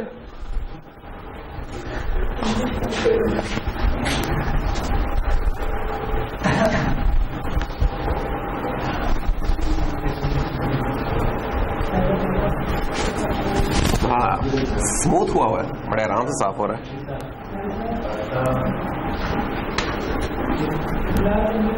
अच्छा जी, कैसे इंप्लीमेंट होगा ब्रेड्थ फर्स्ट का एल्गोरिदम देख ले, और इसको हम दोबारा देखते हैं। फिर कोई भी वर्टेक्स यूज कर ले, मसला ये कि जो ग्राफ है ना इसमें हमने देखा कोई रूट शूट का कोई कॉन्सेप्ट नहीं है, कोई चीज पकड़ लो शुरू हो रहा। अब गूगल मैप बना हुआ तो उसमें क्या सा स्टार्टिंग पॉइंट है, कोई है स्टार्टिंग पॉइंट के यार चलो जी ये इस्लामाबाद का 0 पॉइंट से शुरू है, कहीं से भी शुरू हो सकते हैं, तो कोई भी आपका स्टार्टिंग पॉइंट हो सकता है। तो जो आपने वर्टेक्स चूज किया है उसको आप मार्क कर लेंगे, विजिट कर लिया, ये आपको मार्किंग रखनी पड़ेगी, एक फ्लैग रखना पड़ेगा उस नोड के डेटा स्ट्रक्चर में ही ना, जो फ्लैग का काम ही ये हुआ करेगा जब भी हम ग्राफ बनाएंगे कि यार ये विजिट हो चुका कि नहीं हो चुका।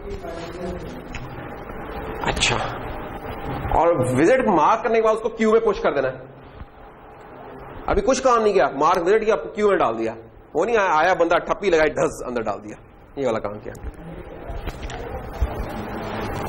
एल्गोरिथम अब चलना होगा हमारा, अब ये वाली चीज एक आइटरेटिवली चलेगी हमारी, क्या कि यार जब तक क्यू एम्प्टी नहीं है तो क्या करता रहे, जो उस क्यू के फ्रंट पे है उसे पॉप करे। अच्छा, और जो चीज जो वर्टेक्स पॉप किया है उसके एडजेसेंट जॉन जॉन से हैं वर्टेक्स, ठीक है, जो कि अभी तक विजिट नहीं हुए, उनको क्या करें, विजिट मार्क कर दें। जो विजिट हुए उनको तो क्या दोबारा मार्क करना, ठीक है, जो नहीं विजिट हुए उनको विजिट मार्क करें और उनको पुश कर दे क्यू में, ठीक है। उसके बाद फिर दोबारा ये काम करें, फिर एक करता रहेगा जब तक कि क्यू खाली नहीं हो जाएगी। अब ये देखते हैं, इसको चला के देखते हैं यार चलेगा कैसे। वो कह रहे हैं कि साइज ऑफ द क्यू जो सा हो सकता है ना, वो वर्स्ट केस में जितने वर्टिसेस हैं उतने हो सकता है, जो कि वी है अगर तो वी हो सकता है। अच्छा, इंप्लीमेंटेशन में तो बाद में आएंगे, पहले हम इसको जरा चला के देखते हैं, डेप्थ फर्स्ट में भी बाद में आएंगे, पहले मैं इसको चला के दिखाना चाहता हूं। ये है जी ग्राफ आपका, अब ये देखो ना, इस ग्राफ का कोई सिर पैर ही नहीं है बेचारा, और ट्री तो बड़े सादे से होते थे, पोले से होते थे, मासूम से, इधर से उठ के शुरू हो रहे हैं वो लोग, पहुंच गए। अच्छा नोट करो, ये कौन सा ग्राफ है, डायरेक्टेड है इनडायरेक्टेड है मलिक सर? कोई डायरेक्शन ही नहीं रहा, तो डायरेक्टेड है।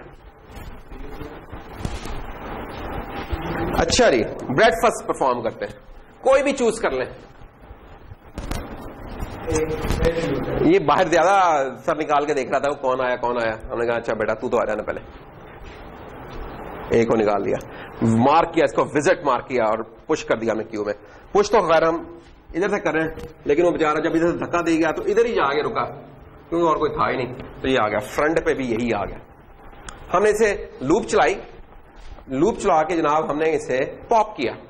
जब हमने इसको पॉप किया, ए को पॉप किया निकाला, तो हमने ए को मार्क इधर ले आए कि यार ये पहला आइटम ये आ गया जी ब्रेडफास्ट में। और इसके देखेंगे इसके कौन है नेबर्स, कौन से हैं जो इसके एडजेसेंट है, बी सी और ई, तो बी सी ई डाल दिए। अरे ये जरूरी नहीं है बी पहले आएगा सी पहले आएगा, जिस तरीके से मर्जी डालो, बस डाल दो इसके अंदर, इससे हमें मैटर नहीं कर रहा। क्योंकि ये मैटर नहीं कर रहा, तो इसका मतलब क्या हुआ कि अगर आप में से दो लोग सॉल्व करते हैं और उसने कहा जाता है कि यार ब्रेडफास्ट ट्राइवर्सल करें, तो जरूरी नहीं कि किसी का जवाब वो मैच करे दूसरे के साथ। इनफैक्ट पूरी क्लास इस तरह का भी कोई ग्राफ होता है, पूरी क्लास का यूनिक आंसर हो हर केस में, चेक करने वाले की वार्ड लग जाएगी इसमें और बात है, लेकिन आंसर सबका यूनिक हो सकता है। अच्छा जनाब, तो अब बाकी अब कोई गेम नहीं रही। अब हमने बी को पॉप किया, तो बी से आपको देखा कि बी भाई तुम्हारा कौन है, तो बी ने कहा मेरा ए है, हमने कहा यार ए हो चुका है कोई और बात करो। उसने कहा मेरा सी है, हमने कहा यार सी भी हो चुका कोई और बात करो।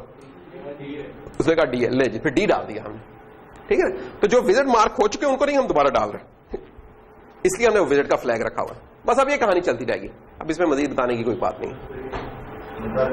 देखो ये एल्गोरिथम कितना मजेदार शानदार सा एल्गोरिथम है कि अब जिस तरह का मर्जी ग्राफ आ रहा है इसने पकड़ के सॉल्व कर देना है। मसलन अब हम डी को पॉप करेंगे, ये डी को पॉप किया तो डी का क्या चीज डाली, कोई भी चीज डालने वाली नहीं थी डी की। क्यों? क्योंकि जो भी डी के नेबर्स है वो ऑलरेडी एग्जिस्ट कर रहे हैं इस क्यू के अंदर, तो कुछ नहीं डाला। एफ को निकाला, एफ का कोई नई चीज आई है, कोई भी नहीं आई, क्योंकि एफ का कोई है ही नहीं नया नेबर जो कि इसके अंदर डले।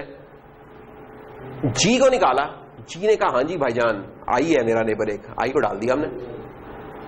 फिर एच को पॉप किया, एच को जब पॉप किया तो एच ने कहा आई है, हमने कहा नहीं आई है तो मौजूद है। फिर एच कहता मैं वैसे ही चला था खाली हाथ चला गया। फाइनली रह गया हमारे क्यू में आई, आई को पॉप किया, हमने कहा आई भाई तुम्हारा कुछ नहीं है। जब हम काम कर गया और लूप चलाने आए तो हमने क्या क्यू एम्प्टी तो नहीं हो गई, तो उसने कहा एम्प्टी हो गई है। हमने कहा अच्छा जी अल्लाह हाफिज पे। तो ये हमारे पास वो लिस्ट आ गई, क्या है A B C E D E F G H I. तो ये एक ट्राइवर्सल है, लेकिन ये कोई दूसरे तरीके से भी हो सकती थी। अच्छा ये थी ब्रेड्थ फास्ट। अब आते हैं हम डेप्थ वाले एल्गोरिथम पे। तो ये ब्रेड्थ फास्ट का ट्राइवर्सल, अब हम कहते हैं डेप्थ वाले। डेप्थ में हम क्या कर रहे हैं जनाब, अगेन उसी तरह जब हमने कोई भी वर्टेक्स चूज कर लिया था, इधर भी चूज कर लिया, पहली लाइन सेम है और उसे विजिट मार्क कर दिया। उसके बाद क्या किया हमने, फिर हम कह रहे हैं कि अगर उस वर्टेक्स का कोई एडजेसेंट वर्टेक्स और भी एग्जिस्ट करता है और वो विजिट नहीं हुआ अभी तक, तो उसके पास चले जाओ। ए को आपने उठाया, ए ने कहा मेरा भाई बी भी है, अभी बी के पास चले गए। फिर अच्छा अदरवाइज ये इफ एल्स लगा हुआ है, अगर ये काम हो गया ठीक, फिर इसके बाद दोबारा ऊपर आ जाएंगे। अच्छा लेकिन अगर ये कंडीशन नहीं है, अगर कोई और नहीं है, फिर अदरवाइज हम क्या करेंगे, हम कहेंगे अच्छा पिछले वर्टेक्स पे जाओ और हम कहेंगे अच्छा इसका आप और कोई वर्टेक्स तो नहीं रह गया, उसको विजिट कर लें जो पीछे जाके नहीं हम करते थे। तो ये वाला काम इफ एल्स में चलता रहेगा और ये काम चलता रहेगा जब तक कि तमाम हमारे जो है ना वर्टेक्स वो विजिट नहीं हो जाते। अब इसकी इंप्लीमेंटेशन की तरीके रिकर्सिव भी आइटरेटिव भी है, तो ये हम जरा करके देखते हैं तो फिर ही मजा आएगा हमें।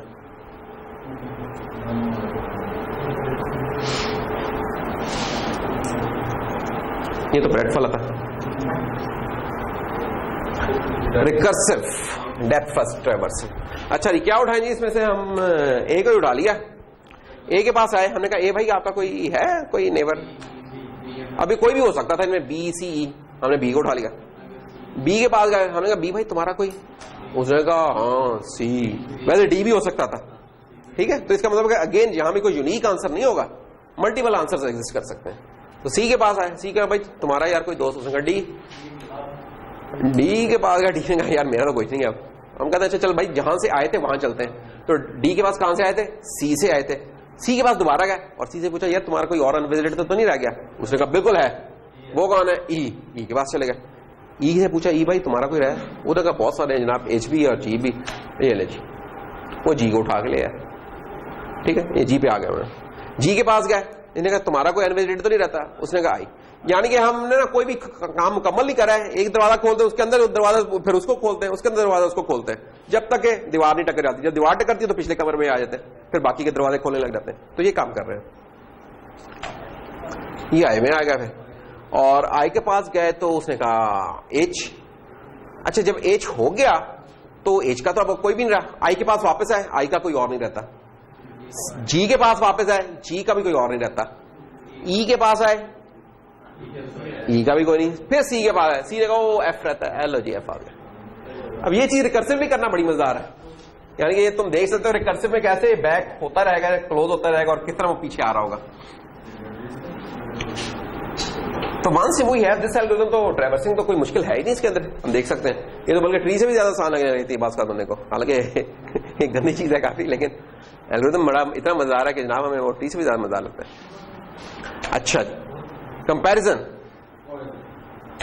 क्या ब्रेथ फर्स्ट का कंपैरिजन और डेप्थ फर्स्ट का? ब्रेथ फर्स्ट में देखने में क्या मिला? A B C D F G H I और उधर कुछ वो चीजें बना कोई, यानी कि कोई वारी बात है, नजर आ रहा था कि कोई कंपेयर नहीं हो रही होंगी, तो नहीं है। और रेड वाले वो पाथ है जिनके थ्रू हम गए हैं, रेड वाले वो पाथ।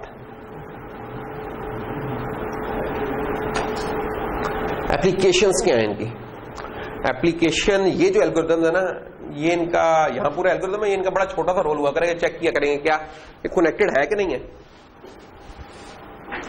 हम ब्रेथ फाइज या डेप्थ फाइज ट्रैवर्सल परफॉर्म करते हैं और उस ग्राफ में ये देखें एक नोड ब्लेड से हमने एक और बनाई होती है, उसका नाम रख देते हैं डब्ल्यू। यहां तो किसी के थ्रू हमने यहां पहुंच सकते थे? नहीं पहुंच सकते थे, क्योंकि वो किसी के साथ भी कनेक्टेड नहीं थी। तो अगर वो डब्ल्यू, अगर पूछता कि क्या डब्ल्यू कनेक्टेड है इस ग्राफ के साथ, तो हमने ये ट्रैवर्सल, इसलिए हम इसको सर्च भी कहते हैं कि हमें ये सर्च परफॉर्म करनी थी, ट्रैवर्सल बेसिकली परफॉर्म करना था। अगर उस इस लिस्ट में वो आ जाता तो हमने कहना था कनेक्टेड है, नहीं आया तो हमने कहना था नहीं कनेक्टेड है। ठीक है ना? तो ये एक इसका वो यूज केस है, बनता है ग्राफ्स के अंदर ही यूज केस बनता है कि ये चेक किया करेगा कोई चीज कनेक्टेड है कि नहीं है। और पाथ लेंथ फाइंड करनी हो, अगर हमने एक वर्टेक्स से बाकी जो है वर्टेक्स उनके साथ वो कर देगा। और डेट्स ऑल। बाकी जो एल्गोरिथम चाइनीज एल्गोरिथम वो खैर हम नहीं कर रहे अभी फिलहाल। तो ये थी जनाब हमारे ग्राफ ट्रैवर्सल्स। ठीक है, तो इसमें हमने क्या कर लिया, ब्रेथ फर्स्ट देख लिया, डेप्थ फर्स्ट देख लिया और डेट्स ऑल। और कोई थी नहीं चीज इसमें देखने वाली। क्यों थैंक यू? अभी तो बेटा 4:30 भी नहीं हुए। कोई बात नहीं, हमारी दरअसल ना सिर्फ 4 क्लासेस रह गई और अभी हमारा बहुत सारा कोर्स रहता है, तो इसलिए ये बात तो अभी करना है ना। आज की क्लास वैसे भी हमारी 6 बजे तक हो जाएगी। हाँ, ये तो तुम लोगों ने अच्छा बता दिया कि जो बात तुम लोगों की कोई क्लास नहीं होती। बहरहाल आपने हॉस्पिटल जाना था बेटा, चले जाए अगर इमरजेंसी थी। रोका तो नहीं था मैंने, नहीं रोका नहीं था मैंने, मैं जाओ यार। वो डील कर रहा था ना, शॉर्ट अच्छी चीज होती है। अच्छा तो अबू है वहाँ पे, लेकिन तो अबू बहुत खुश होंगे कि मेरा बेटा जौन सा है ना पढ़ाई पे तवज्जो दे रहा है। अबूओं को इससे ज्यादा खुशी नहीं होती कि बच्चा पढ़ रहा है। उन्हें तुम्हारे आने से इतनी खुशी नहीं होगी जितनी तुम्हारे पढ़ाई से खुशी होगी। पूछना किसी भी, अभी फोन कर, अभी नहीं क्लास के बाद फोन करके पूछ लेना, ठीक है? मैं अभी पढ़ के निकला, वो बहुत खुश होंगे, कहेंगे वाह यार ये भी काम करता है मेरा बेटा उधर जाके। अच्छा जी, कनेक्टेड का क्या केस है? कनेक्टेड का तो हमने देखा था यार कोई पाथ एग्जिस्ट करता हो, वो डायरेक्टली कनेक्टेड भी हो सकता था, डायरेक्टली कनेक्टेड लिटरल सेंस में भी, और यहां जो हमने डिफाइन किया था उस सेंस में भी। लिटरल सेंस में डायरेक्टली कनेक्टेड क्या होगा, जो डायरेक्टली एडजेसेंट है उस नोड के। और जो यहां हमने डिफाइन किया था उस सेंस में ये कि अगर कोई डायरेक्टेड पाथ एग्जिस्ट करता है तो उसे भी हम डायरेक्टली कनेक्टेड करते हैं, नहीं तो वीकली कनेक्टेड करते हैं अगर डायरेक्टेड पाथ एग्जिस्ट ना करे लेकिन कोई पाथ एग्जिस्ट कर रहा हो। तो अब सवाल ये है कि क्या ए कनेक्टेड है डी के साथ? तो हमें नजर तो आ रहा है कि ए कनेक्टेड है डी के साथ, और ये वैसे भी डायरेक्टेड नहीं है, ये तो बहुत ही सादा काम है।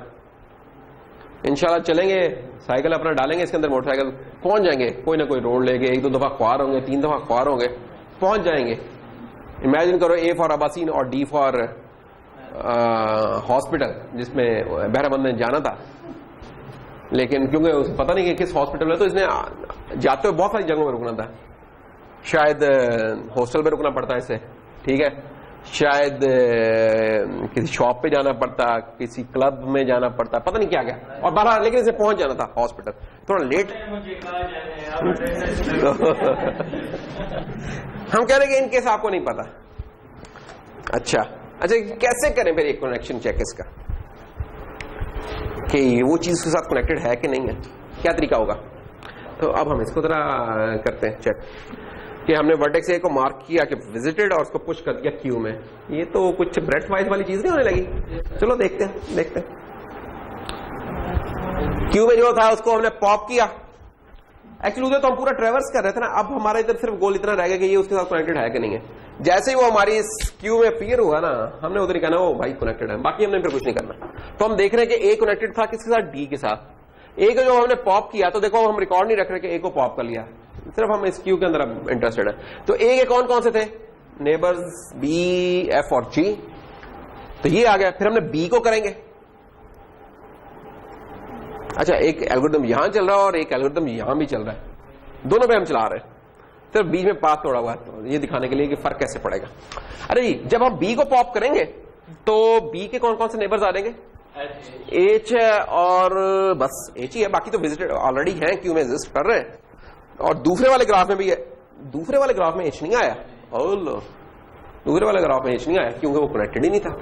अच्छा जी, अब इधर भी एफ है, उधर भी एफ है। एफ का देख लेते हैं क्या हालात है। एफ का अनविजिटेड कौन सा, ई, और उधर एफ का है ई, उधर भी एफ का ही है, तो ई पुश हो जाएगा इसके अंदर, क्यू के अंदर। ये ले ई पुश हो गया। उसके बाद क्या हो रहा है, बहुत प्यारी बात कर दी तुमने, सी क्यू नहीं आएगा। क्यों जी, इसका जवाब कौन देगा हमें? इसका जवाब हमें देने जा रहे हैं वन एंड ओनली जवाद जी। जी जवाद जी पूछिए बेटा, मैं बस एक सवाल पूछ रहा था। प्रिंस का सवाल है, बड़ा गौरतलब सवाल। चलो ये देखो, सवाल समझो, क्योंकि मेरा ख्याल है अगर बंदे को सवाल समझ आते हैं तो कोई ना कोई जवाब देता है। सबसे बड़ा मसला ये होता है मैं सवाल ही नहीं समझता, तो सवाल समझ लो। चलो मैं तुम्हें सवाल समझाने की कोशिश करता हूं, गौर करो। हमारी ये पूरी प्रॉब्लम शुरू हुई है कि हमने देखना कि ए और डी आपस में कनेक्टेड है कि नहीं, इनके दरमियान कोई सड़क लगती है कि नहीं लगती, ये सवाल है हमारा। एक ये ग्राफ है, एक ये ग्राफ है, देखने में नजर आ रहा है, लेकिन हमने प्रोग्रामेटिकली दरअसल इसको फाइंड करना है। प्रोग्रामेटिकली फाइंड करना है, तो हमने इस पूरी चीज को ग्राफ में रिप्रेजेंट किया, और हमने कहा ग्राफ के अंदर हमारे पास जनाब कुछ एल्गोरिथम है, ये बड़ा उठ के काम करेंगे, ये वाला आ गए हम। अब हमने कहा था इसके लिए ना कोई भी डेप्थ वाइज या वो ब्रेडथ वाइज ट्रेवर्सल था ना, वो देख ले। जो ब्रेडथ वाइज ट्रेवर्सल होती है उसमें नॉर्मली हमने क्यों रखी होती है, डेप्थ वाइज होती है उसमें स्टैक होता है या रिकर्सिवली वो इंप्लीमेंट हो रहा है, कुछ भी, दोनों तरीकों में से कुछ भी कर लें आप। तो ब्रेडथ वाइज चलते हैं। ब्रेडथ वाइज में वो क्या कहता होता है कि यार कोई भी उठा ले नोड, ब्रेडथ वाइज ट्रेवर्सल में वो ये कहता था। लेकिन यहां प्रॉब्लम कुछ और है, यहां कह रहा है कि ए और डी का आपस में लिंक है कि नहीं।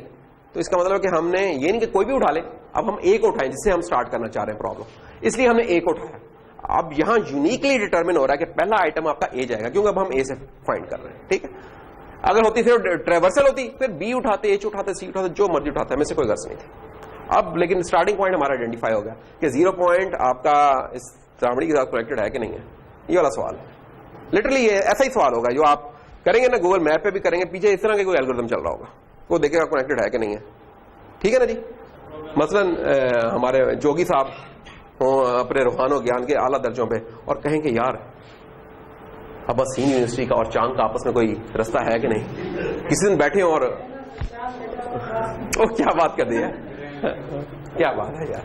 तो जनाब तो इस तरह ये सोच सकते, कोई रोकने में तो नहीं है हर शाम। तो बहरहाल गूगल अर्थ परेशान हो कहेगी मैं तो अर्थ की बात कर रही हूँ ना, ये आप मून को कहां से ले हैं। एनीवेज, तो ये जवाब जी, मोइन भाई ये आपको मून कहते हैं प्यार से, अच्छा तो आप शर्मा क्यों रहे हैं? हाँ। आपको तो खुश होना चाहिए, दुनिया आपको मून कहती है, और मून की आज दूसरी तारीख हो जानी है शाम को इंशाल्लाह। बैरमन साहब आपने हॉस्पिटल जाना था, है ना? अच्छा, जो सब पे नजर रखते हैं अपना कोई नहीं होता यार, ये बड़ा दुखी आदमी है प्रिंस। जवाब जी, हम आपस में बात कर रहे थे, ये ए और आप डी हैं, समझे? हाँ, तो ए से शुरू है, ए को हमने क्यू में पुश कर दिया और एल्गोरिथम ये चलता है जब तक क्यू एम्प्टी नहीं है, जो इस क्यू के फ्रंट पे पड़ा उसे पॉप करें और उसके नेबर्स जो विजिट नहीं हुए उनको पुश करते रहे। ये एल्गोरिथम हमने चलाना शुरू कर दिया, ठीक है? अब प्रिंस का ये सवाल था, प्रिंस ने कहा कि यार सर BFG तो आ गया, एक तो BFF होता है ना, जिससे लोग अपना फेसबुक का अकाउंट देखते हैं कि वो आजकल वही जो वो फेक सा चला होता है, ठीक है? तो ये BFG है। खैर, तो BFG जो सा आ गया। अब ये BFG क्यों आया? पहले तो सवाल ये है, वो इसलिए आया कि A B के साथ भी कनेक्टेड है, F के साथ भी है, G के साथ भी है। तो इन्हें अल्फाबेटिकल ऑर्डर में इधर डाल दिया, लेकिन किस मर्जी ऑर्डर में डाल दो, G F B कर लो, कोई F B G कर लो, कोई मसला नहीं, जो मर्जी करो, क्योंकि इस सीक्वेंस का कोई मैटर नहीं कर रहा, सीक्वेंस यहां मैटर नहीं कर रहा, ये मैटर कर रहा है कौन कौन है इसके दोस्त। तो हमने ए को पॉप किया, तो ये तीनों जो इसके थे वो हमने पुश कर दिया जिस मर्जी ऑर्डर में। अच्छा, उसके बाद हमने दोबारा चलाया, फ्रेंड पे कौन निकला? बी। हमने कहा बी का कौन है फ्रेंड? तो बी का फ्रेंड एच था, सी नहीं है अभी तक उसके फ्रेंड में बना। तो हम क्या करेंगे फिर अगले उसमें एच को पुश कर देंगे, ये एच इसमें पुश हो गया। उसके बाद क्या हुआ? एफ से पूछा, एफ ने कहा कि यार मेरा तो फ्रेंड कौन सा है? वो ई है, तो ई को कर दिया। सी क्यों नहीं आया? क्योंकि सी अभी तक जो हमने किए हैं ना इनमें, उनमें से एच का है और एच को अभी तक हमने पॉप किया नहीं है, सी इसलिए नहीं आया, ठीक है? यानी कि हमारे एल्गोरिथम में सी इसलिए नहीं आ रहा। हाँ, अगर शायद हम डेप्थ फर्स्ट में जाते और डेप्थ फर्स्ट में जाके हम पहुंचते ए बी एच और सी, फिर शायद हम पहुंच जाते, तो सी इसलिए नहीं आया सिर्फ इस वजह से, ये नहीं कि कोई पर्टिकुलर हमारे से कोई खार चल रही थी, ऐसा कोई नहीं। तो जनाब जी पॉप हुआ, जी पॉप हुआ है, तो अब जी का इधर कुछ भी पुश नहीं हुआ इस वाले ग्राफ में, ये अलग ग्राफ है, और इस वाले ग्राफ में जी का ई पुश हो गया हुआ है। नहीं, ई तो पहले से था यार, ई तो पहले था। तो जी का एक्चुअली कोई नया विजिटेड वाला नहीं था, तो इसलिए जी का कोई और पुश नहीं हुआ यहां। अच्छा, फिर क्या हुआ? एच को पॉप किया, इधर से एच पॉप हुआ। एच साहब जब पॉप होंगे, तो एच जब पॉप होंगे तो अब जनाब सी भी आएगा, डी भी आएगा और आई भी आएगा, जो से व्हाइट में नजर आ रहे हैं, इस तीनों आएंगे। और यहां ई है, और ई को जब हमने पॉप किया तो ई का तो कोई भी नहीं है जिंदगी में, हेलो, वो क्यू खाली हो गई। वो क्यू खाली हुई तो राइट वाला एल्गोरिथम इसके में चल रहा था वो तो खत्म हो गया, और उसे तो मिला ही नहीं, तो उसने कहा मैं तो कनेक्टेड नहीं हूं। लेकिन यहां ओ क्यू में डी आ चुका हुआ है, रोकना चाहे तो हम अभी रोक सकते हैं। जैसे ही हमें पता चले ना कि डी साहब कुछ होने जा रहे हैं जिसको हम ढूंढ रहे थे, तो हम इधर ही कंट्रोल सी मार के निकलेंगे, ठीक है, ब्रेक मारेंगे और निकलो भाई, मिल गया हमें। जैसे होता नहीं चांद नजर आ गया, तो ये चांद नजर आ गया हमारा, मून भाई मून नजर आ गया। तो कोई स्टार्टिंग रूट नहीं है, अगर मैं प्रोग्रामिंग के लिए कर रहा हूं तो मैंने ए पे जाना है, तो मुझे पावर है कि मैंने ए पे जाना नहीं आएगी ना, यही तो हम कह रहे हैं। तो तुम हाँ बिल्कुल बिल्कुल, ये भी अच्छी बात की है। उसमें क्या होगा उस केस में ना, बेसिकली ना तुम ये नहीं कह रहे, उस केस में ना तुम ये कह रहे हो कि यार ये यहां हमने ना डेटा और एड्रेस ना कंबाइन चला रहे हैं, यहां जो पिक्चर में जो चला रहे हैं, वहां क्या होगा, वहां आपको पता होगा कि यार ये जो ग्राफ के जो सा ना vertex V5 is carrying A and vertex V10 is carrying this thing. या अगर ये भी नहीं पता तो आप उससे पहले जितनी भी वर्टिसेस हैं आप उनको फाइंड कर लेंगे इनमें पड़ा क्या क्या हुआ, ठीक है, उसे आपको पता चलेगा, फिर आप उसे चला लो। तो वो है एक छोटा सा एक और जाने की एक लूप लग जाएगी फिर उसमें, जिसकी कॉम्प्लेक्सिटी क्या होगी, जितनी नंबर ऑफ वर्टेक्स हैं मैक्सिमम उतनी होगी, इससे ज्यादा नहीं होगी, है ना। हाँ, तो ये है उसकी कहानी। तो जनाब ये इस तरीके से हम अपने कनेक्शंस को डिटरमिन कर रहे हैं, और जब ये हम काम कर लेंगे तो हमारे क्यू में आ रहा है तो ठीक, नहीं आ रहा तो कहीं कनेक्टेड वो चीज नहीं है।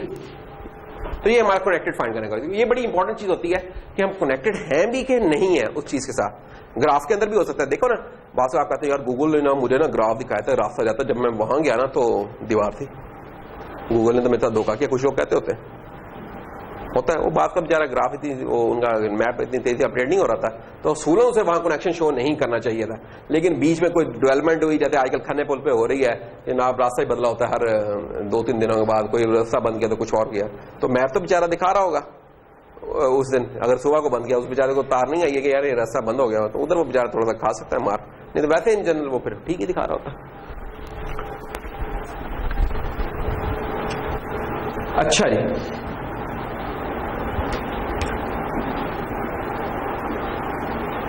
अब एक और चीज है, हमने देखना होगा किसी ग्राफ के अंदर कौन कौन से सब ग्राफ हैं। अब ये पूरे को हम एक ग्राफ कह सकते हैं, लेकिन हमें पता है कि ये कनेक्टेड नहीं है, तो हमें जो सब ग्राफ है ना यहां नजर आ रहा है वो 3 के करीब नजर आ रहे हैं, ऐसे ही है। तो इनको भी आपने अब देखना हो ना, तो आप क्या करेंगे कि अब आप वर्टेक्स बाय वर्टेक्स एक एंट्री करेंगे और उसमें देखते रहेंगे। जौन से कवर हो रहेंगे सारे वो एक सब ग्राफ कहला रहेगा। अब जौन से विजिट नहीं हुए हैं उनको अलग से एंटर करेंगे, उनका देख लेंगे। इस तरीके से आप यही जो पिछला एल्गोरिथम चलाया ना, ये एक दफा नहीं अब चलाएंगे, ये मल्टीपल टाइम्स चला चला के ना ये आप फिर देखते चले रहेंगे ये वाली चीज। तो इसमें अब क्या होगा जी, जैसे मसलन अब देखते हैं कि आज में कौन कौन से हैं। मसलन ए से शुरू करते हैं।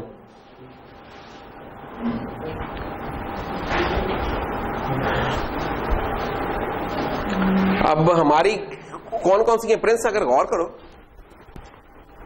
जौन से थे ना, जितने वर्टेक्स है वो सारे हमने इसमें एंटर किए हैं।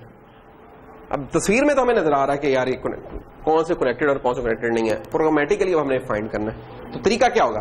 तरीका वही होगा जो अभी हमने थोड़ी देर पहले चलाया कि एक नोड उठाई, क्योंकि अब ये नहीं हम कह रहे कि कौन सी नोड किसके साथ कनेक्टेड, हम ये कह रहे हैं कि इसके अंदर सब ग्राफ्स कौन से हैं। तो अब हम बस आर्बिट्रेरली कोई भी नोड उठा लें, कोई भी उठा लें, शुरू हो रहे हैं। मसलन ए उठा लिया, ठीक है, तो ए उठाया और हमने फिर क्या किया, ए अब जिन जिन के साथ कनेक्टेड है उन सब की जगह पे हमने ए को रिप्लेस कर दिया, ए लिख दिया। बी, एच और आई, देखो अल्फाबेटिकली तो बहुत दूर थे लेकिन यहां तो बहुत करीब है, तो इन सब पे हमने ए लिख दिया। अच्छा आगे चलते हैं।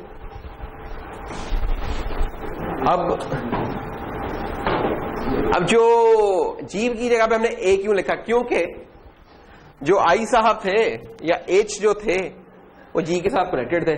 तो इसमें क्या लिखा, ए लिखा है, इसमें भी हमने फिर ए ले लिया कि ए सब ग्राफ ही चल रहा है, तो इसमें भी हमने ए पुट कर दिया। अच्छा अब और देख लेते हैं और क्या है इसके अंदर, और तो इनका कोई नहीं रह गया। अब सी पे आ गया। अच्छा अब सी वाले भाई को देखा, हमने कहा सी किसके साथ है, इसी तरीके से जब हमने कनेक्टेडनेस उसकी देख ली तो जो जे था उसकी जगह भी अब हम सी लिख देंगे। ये ले, ये सी आ गया इस जगह पे, ये हो गया। अब और क्यू में कोई नहीं रह गया होगा। अब फिर एक चलाएंगे, अब देखेंगे अब और कौन सा अनविजिटेड है। अब ऑन वो लेट से हम किससे शुरू होने लगा, ये होने लगा डी से, तो डी पे आए हैं, तो डी पे आए और डी का अब हम देख रहे हैं कनेक्टेडनेस, देख रहे हैं कि डी किन किन के साथ कनेक्टेड है। तो वो जो पिछला कनेक्टेड का एल्गोरिथम था ना वो चलाया हमने, वो जब चलाया तो हमें पता चल गया कि डी जनाब ई के साथ कनेक्टेड है और के साथ कनेक्टेड है, ठीक है। तो इन जगहों पे हमने ये डाल दिया। अच्छा अब उसके बाद देखा कि यार कोई और अनविजिटेड तो नहीं, इनका कोई रह गया हुआ, तो पता चला कि वो जो है ना हमारे के साहब है, ई साहब है, ई के साथ एफ कनेक्टेड है, तो ई में तो डी पड़ा हुआ है, तो इसका मतलब एफ के अंदर भी फिर डी आ जाना चाहिए। जब ये हम काम करके हट जाएंगे तो अब आपको नजर आ जाएगा कि इसके अंदर कौन कौन से सब ग्राफ्स हैं। जिन जिन में ए लिखा हुआ है वो एक ग्राफ है, जिन जिन में सी लिखा हुआ दूसरा ग्राफ है, जिनमें डी लिखा हुआ तीसरा ग्राफ। अभी वैसे एक मुश्किल प्रॉब्लम था कि आप क्लस्टर्स फाइंड कर रहे थे कि यार इनमें से कौन कौन से लोग जुड़े हुए हैं। ये ऐसा ही है कि फेसबुक के ऊपर ये लोग हैं हमारे, तो फेसबुक भी इस तरह का ग्राफ ही बनाता होगा ना, देख रहा होगा कि यार जोगी का फ्रेंड है मून, तो क्या मून का फ्रेंड सन है कि नहीं, आई मीन प्रिंस है कि नहीं, ठीक है। अब देख रहे हैं आप इनका कोई कनेक्शन नहीं है, तो पीछे इधर भी कोई ऐसे एल्गोरिथम चल रहे हैं। फिर वहां एक और तरीका होता है, वो देखते हैं कि यार ये डायरेक्ट फ्रेंड तो नहीं है लेकिन इनका एक म्यूचुअल फ्रेंड है, और वो म्यूचुअल फ्रेंड है माजिद। माजिद कहाँ है बेटा? माजिद तो बहुत ही दूर कर दिया इन्होंने यार, ये तो म्यूचुअल फ्रेंड नहीं रहा, ये तो कोई और ही बन गया। लेट्स से फिजान जो कि 45 डिग्री पे इस वक्त लेटा हुआ है, ये तो फिजान। तो इस तरीके के एल्गोरिथम उधर भी चल रहे हैं हमारे, ठीक है। ये कह लेंगे जो आपका लिंक लिस्ट है, लिंक लिस्ट नहीं, लिंक्डइन को इस्तेमाल किया कि नहीं, तो लिंक्डइन भी इस तरह बता रहा होता है कि यार आपके कनेक्शंस कौन है, एक से बी कौन है, बी से सी कौन है। तो पीछे समझे उनके इसी तरह यही कुछ चल रहा है, क्लस्टर्स फाइंड करना। क्या बस बेटा, अभी तो 4:45 भी नहीं हुए, हमारा लेक्चर ही 3:45 शुरू हुआ है। चलो इसमें ना टाइम जाया करना, हमारे पास टाइम जाया करने का बिल्कुल नहीं, खामोश होकर बैठ जाओ। जिसने जाना है वो जा सकता है, तुमने जाना है जाओ, तुम्हारी लगा दूंगा, ठीक है जाओ, दैट्स ऑल। लेकिन बाकियों का ना भी टाइम जाया करो। तो खैर ये बाकी तो अब उसके ट्रैकिंग अनविजिटेड, इसके ऊपर मैं टाइम नहीं लगाऊंगा अभी, जैसे से आगे चलते हैं। तो ये हमारा था इस वाले के अंदर हमें क्या देखा, हमने देखा कि कनेक्टेड एक नोड किसी दूसरी नोड के साथ कनेक्टेड है कि नहीं है, एक बात। और दूसरी चीज हमने ये देखी कि सब ग्राफ्स कैसे फाइंड करने किसी के, तो ये दो थे इसके अंदर। आगे चलते हैं।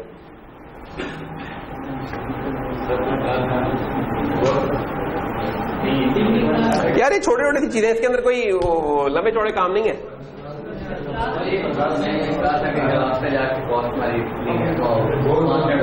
नहीं ग्राफ पे के लिए नहीं हमने कहा, वो और चीज है, हैश तो भी करना है। इसी तो मैं कह रहा हूँ ये चीजों को खत्म करना, ताकि हैशिंग भी पढ़नी है ना हमें, अभी हमारा काफी रहता है। कॉस्ट तो साथ साथ बता नहीं रहे, कनेक्टेडनेस की हमने देख ली कॉस्ट क्या है, कोई फाइंड करना है उसकी कॉस्ट क्या है। तो इनके इसके अंदर जो एल्गोरिथम इस्तेमाल हो रहे हैं उसकी कॉस्ट कर रहे हैं। ये बाइनरी सर्च ट्री नहीं है। एक बात, अगर तुम्हें कोई सर्च करनी है, it's not good for that thing, इसका कुछ और पर्पज है। यही जो हमने मुख्तलिफ पर्पसेस बताए ना, कि कोई चीज कनेक्टेड है कि नहीं है, इस तरह की, उधर ट्री अब मार खा जाएगा, उधर ये बड़ा अच्छा रहेगा, ठीक है ना। ट्री उधर बेचारा रहता है, उधर ये फिर उठ के आएगा कि ग्राफ के थ्रू रिप्रेजेंट करना। ग्राफ एक काफी वो आता है, एक मेटा डेटा स्ट्रक्चर है कि ट्री वगैरह जिसके कह लेंगे स्पेशल केसेस बन जाते हैं, ट्री और फॉरेस्ट वगैरह। अच्छा जी, तो ब्रेड्थ वाइज सॉर्ट देख लिया हमने, मिसाल हमने बेटा ब्रेड्थ वाइज सॉर्ट देखा है और डेप्थ वाइज देखा है। तो अब हम अब्बास साहब देखेंगे टोपोलॉजिकल सॉर्ट। ये पहली दफा आप नाम सुना है, टोपोलॉजी। टोपोलॉजी जिन लोगों ने बीएससी मैथ्स के साथ किसी को पढ़ने का इत्तेफाक हुआ तो वहां तुमने पढ़ी है। तुम्हारी शक्ल से लग रहा था कि तुमने बीएससी टोपोलॉजी में तुम चौंके हो ना एकदम। तो मैंने लगता है इसे ये टोपोलॉजी पढ़ के आया है लगता है, मुझे नहीं पता यार, तुम बता दो थोड़ा सा ब्रीफली अगर बता सको। फिर छोड़ के आ गए थे, तो क्या सही फैसला था कि गलत फैसला था? 50-50। पहले बैचलर्स कर लेना, उधर होते तो मास्टर होता है, लेकिन उसमें एग्जम्पशन है ना। अच्छा हो ही ना था, ठीक है। क्यों प्रिंस तुम क्या कहते हो? हो रहा था। अच्छा जी, अब हम आने लगे जनाब टोपोलॉजिकल सॉर्ट पे। अरे गौर करो, जो पिछले सॉर्ट्स थे ना, सॉर्ट नहीं थे इनफैक्ट, वो क्या थे, ट्रेवर्सल्स थे। उसके अंदर डायरेक्शन का कोई, हम भूल गए थोड़ी देर के लिए कि डायरेक्शन भी होती है। तो अब हम डायरेक्शन वाली चीज को दोबारा लेके आते हैं। पहले तो मोटिवेशन देखते हैं इसकी क्या है। ये टोपोलॉजिकल सॉर्ट जनाब क्या करेगा, इसका फायदा क्या होगा कि अगर हमें कोई टास्क दिए और बताया उनकी डिपेंडेंसी क्या है, तो हम ऑर्डर फाइंड करना चाहेंगे कि किस ऑर्डर में वो टास्क कंप्लीट हो।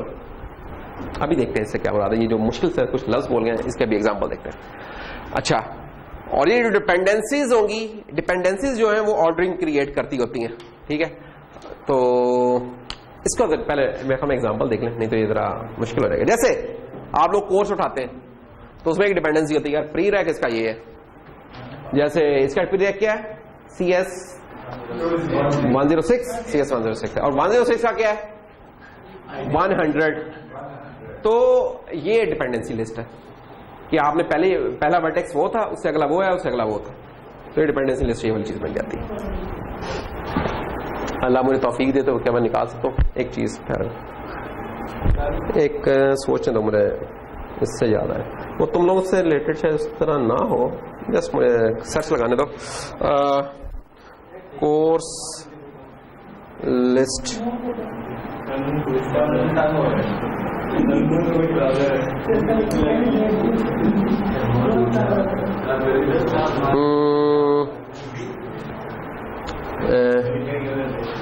कोर्स ग्राफ नहीं, CS कोर्स star.vst नहीं मिल रहा यार, नहीं मिल रहा।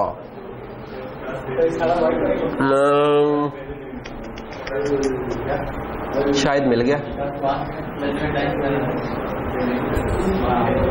शायद मिल गया। हाँ ये देखिए, जैसे ये ना एक डिपेंडेंसी ग्राफ ही है आपका ना, एसिक्लिक, ये भी एसिक्लिक है, ये कंप्यूटर साइंस वालों का है हमारे। तो इसको अगर मैं बड़ा करके दिखा सकूं तो फुल स्क्रीन लेट से इसको मैं दिखा सकूं, पता नहीं वो पहले वाला बेहतर था ना, ये जरा ज्यादा हो गया। हाँ इतना जज्बाती हो यार।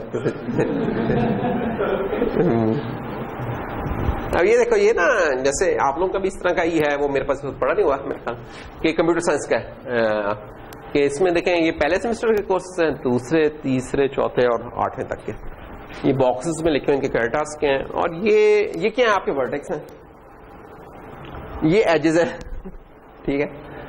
ये एजेस बेसिकली आपके पासिंग ग्रेड बन सकते हैं अगर आप उसे इस तरीके से मॉडल करेंगे क्या। तो अब ये डिपेंडेंसी लिस्ट बन रही है कि यार ये कोर्स पहले करेंगे तो ये वाला कोर्स भी कर सकते हैं और ये वाला भी कर सकते हैं। अब इस कोर्स की इसके साथ कोई डिपेंडेंसी नहीं है, ठीक है ना। और अब इस पूरे के अंदर हम सब ग्राफ ढूंढना चाहें तो देखें, ये वाली जो चीज है इसका ऊपर वाली लाइन के साथ कोई ताल्लुक नहीं है इस सब ग्राफ का। तो ये हमारा जो पूरा कोर्स कैरिकुलम स्ट्रक्चर है, ये हमने एक ग्राफ की शक्ल में यहाँ प्रेजेंट किया। ये एक सिंगल पेज है जिसके ऊपर पूरी इंफॉर्मेशन है कि कौन सा कोर्स किस पे डिपेंडेंट है, किस है, कौन सी स्ट्रीम्स पॉसिबल, हमारे मुख्तलिफ कोर्सेज क्या हो सकते हैं, सारा इस एक सिंगल ग्राफ के अंदर। ये बड़ा इंफॉर्मेटिव सा ग्राफ है, ये सारी इंफॉर्मेशन ना इसके अंदर पैक हो गई है। इलेक्टिव्स हैं और बाकी जो चीजें ना सारा, तो ये एक थी, ये सारा इसके अंदर आया। तो ये जस्ट फॉर बीच में एग्जांपल के तौर पे आ गया, क्योंकि राजा ने कहा था कि यार ढूंढ ही रहता है, मैं कब ढूंढ ले। अच्छा, तो ये जनाब इसकी मोटिवेशन है और रिस्ट्रिक्शंस ऑफ पाथ एंड डैग, देग ना कहना इसको, देग एक वैसे वो भी है, एक नया पोर्टल भी शुरू है ना अभी, वो deg.com.pk, वो इधर भी है ना, वो लगा हुआ है, ऑनलाइन आपने ऑर्डरिंग देनी हो तो कभी प्रिंस ने पार्टी शार्टी थ्रो करनी हो, जब शाही मेहमान आए हो इसके, तो हाँ चलिए। Okay, in a DAG given two different vertices, अगर दो different vertices Vj and Vk है, B फॉर वर्टेक्स और J उसकी नोड नंबर है J and K, there can not be a path from Vj to Vk and a path from Vk to Vj, यानी कि उनका एक simple cycle वो नहीं, वही कि जो हमारी लूप जो सी है वो नहीं कर रही होगी। तो खैर ये उसका प्रूफ है, हम इसके नहीं, हम जरा डायरेक्ट काम पर आते हैं। टोपोलॉजिकल सॉर्टिंग क्या होती है? टोपोलॉजिकल सॉर्टिंग ये है कि such that Vj appears before Vk if there is a path from Vj to Vk, अगर Vj से Vk के दरमियान कोई पाथ है तो Vj पहले आएगा। यानी कि जैसे अब आप कोर्सेज की सेंस में देखें तो आपके कोर्सेज के सेंस में उसका टोपोलॉजिकल सॉर्ट क्या होगा कि CS 100 पहले आया, फिर 106 आया, फिर ये 200 आया आपका, तो ये टोपोलॉजिकल, ये आप इसको चेंज नहीं कर सके। जो हमने अनडायरेक्टेड देखा था उसमें देखा था, हमने कहा था कोई भी उठा लो, GHAB जो मर्जी कर लो, उधर हम कहते हैं जो मर्जी कर लो, यहां अब ये नहीं है, यहां रिस्ट्रिक्शन आ गई है। आ रहे हैं, फिर शुरू होते हैं, अल्लाह का नाम लेके। ये एरो हेड्स हैं, इनको ना स्किप कर जाना, नहीं तो बड़ा मसला हो रहेगा। Given this डैग a topological sort, इसका टोपोलॉजिकल सॉर्ट जनाब ओहो दे दिया उन्होंने जालिमों ने, मसलन ये देखें। अच्छा, यहां स्टार्टिंग पॉइंट दो हो सकते थे, कौन कौन से? C और H। जैसे आपके कोर्सेज में पहले सेमेस्टर में 5 स्टार्टिंग पॉइंट होते हैं, इस्लामियात भी होती है या जो भी कह लो, वर्कशॉप भी होती है और अप्लाइड फिजिक्स भी होती है, जबरदस्त यार छा गया। तो खैर H से अगर शुरू करें तो H ले लें, H और C आपने शुरू कर दिया है, फिर अब इनके आगे फिर जो डिपेंडेंसी बनती है आए के बाद J इसके बाद आएगा। तो एक डिस्क्रिपेंसी आई थी है ना अभी। खैर कैसे पता चलेगा? अगर आपको कोई इस तरह की कोई दे दे, ग्राफ दे दे और ये सीक्वेंस लिख दे और आपसे कहे कि यार क्या ये वाकई टोपोलॉजिकल सॉर्ट है कि नहीं है, तो आप कैसे फाइंड करेंगे? आपने ये देखना है कि ये जो भी लिखा हुआ A, ये ना हो कि J से पहले आता हो, J के बाद में ना आता हो। एक एक करके आप वेरीफाई करेंगे सब केसेस को, ठीक है। कोई एक भी नहीं होता तो टोपोलॉजिकल सॉर्ट वो नहीं है, अगर एक जगह भी वो जाके वायलेट होती है आपकी। अच्छा, मसलन ये देखिए,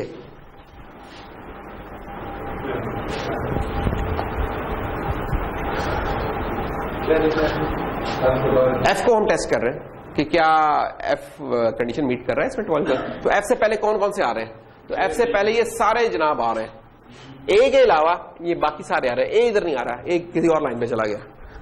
इसको दूसरे लफ्जों में तुम इस तरह भी कह सकते हो कि यार मैंने अगर यहां से मेन गेट तक पहुंचना है, पहले मुझे इस बाहर एंट्रेंस पे पहुंचना है, फिर स्टेयर्स से पहुंचना है, फिर टू, तो ये लाजमी पाथ है जो कहेंगे। अगर मैं इसके बाद स्किप करके किसी और पे जा रहा हूं, इसका मतलब कोई प्रॉब्लम है, गलत हो रही है कोई चीज, तो इस गलती को ये पॉइंट आउट कर देगा बहुत जल्दी।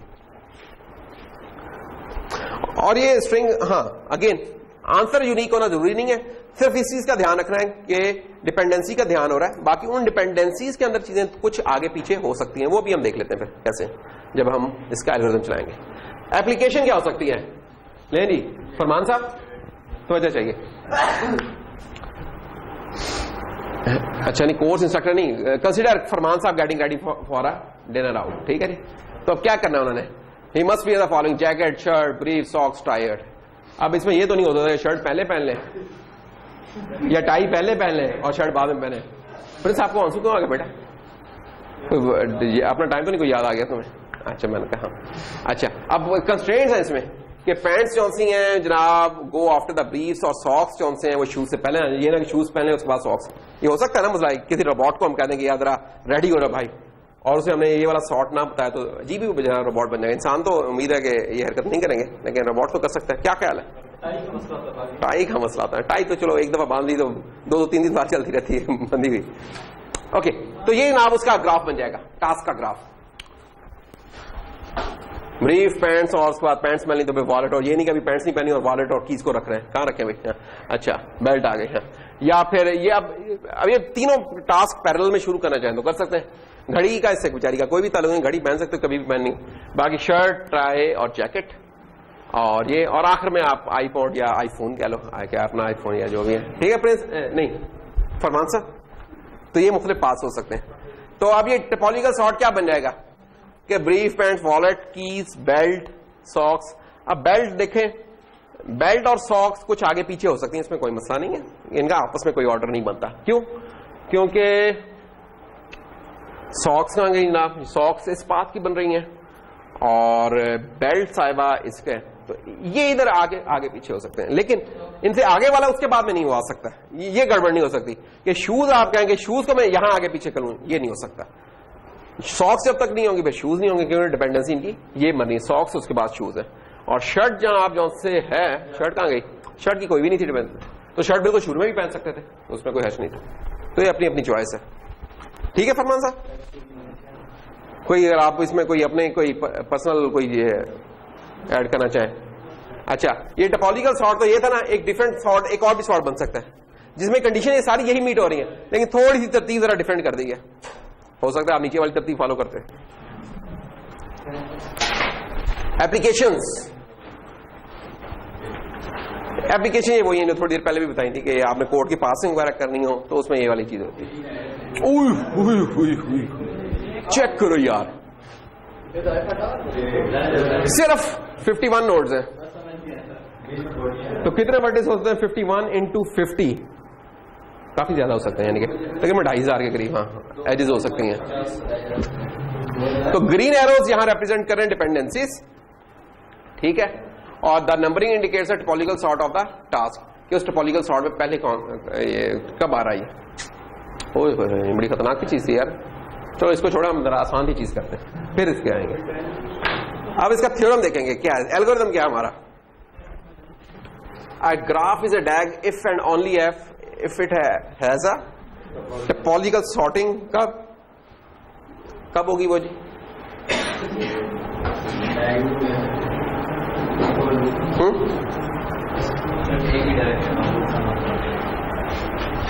बात यह है कि जब भी कोई डैग होगा उसकी टोपोलॉजिकल सॉर्ट होगा। क्यों? क्योंकि टैग में आपकी कोई लूप नहीं बन रही है, ठीक है, लूप नहीं बन रही है, उसमें एक डिपेंडेंसी है कि एक चीज पहले आएगी, तो डैग वो उसी वक्त कहला पाएगा जब उसका टोपोलॉजिकल सॉर्ट है। जैसे ही कोई लूप हुई तो अब तो यहां चक्कर में ही फंस जाएंगे कि यार मैं टाई पहले पहनूंगा, अब ये पहले करूं, ये पहनूं, उसी में चक्कर में फंस जाएगा। तो डैग हम उसी में डिक्लेयर करेंगे। किसी के आपका कब पता चलेगा कि वो डैग है? अमानुल्लाह साहब, मलक जी, हाँ, कब पता चलेगा कोई ग्राफ हमारा डैग है? कि हम उसका टोपोलॉजिकल सॉर्ट परफॉर्म करके देख लें। अगर वो हो जाता है परफॉर्म तो वो डैग है, नहीं तो नहीं है। तस्वीर में तो हमें एरोज देख के भी नजर आता है ना, मसा ये तस्वीर में एरो देख के भी नजर आ जाएगा। अच्छा, एक और चीज, a DAG always had at least one vertex. कोई इसका स्टार्टिंग पॉइंट होगा लाजमी, वन तो होगा, इससे ज्यादा हो सकता है लेकिन कम से कम एक तो होगा, जिसकी स्टार्टिंग पॉइंट का होता है सोर्स, और सोर्स का होता है जिसकी डिग्री होती है 0। इसी तरह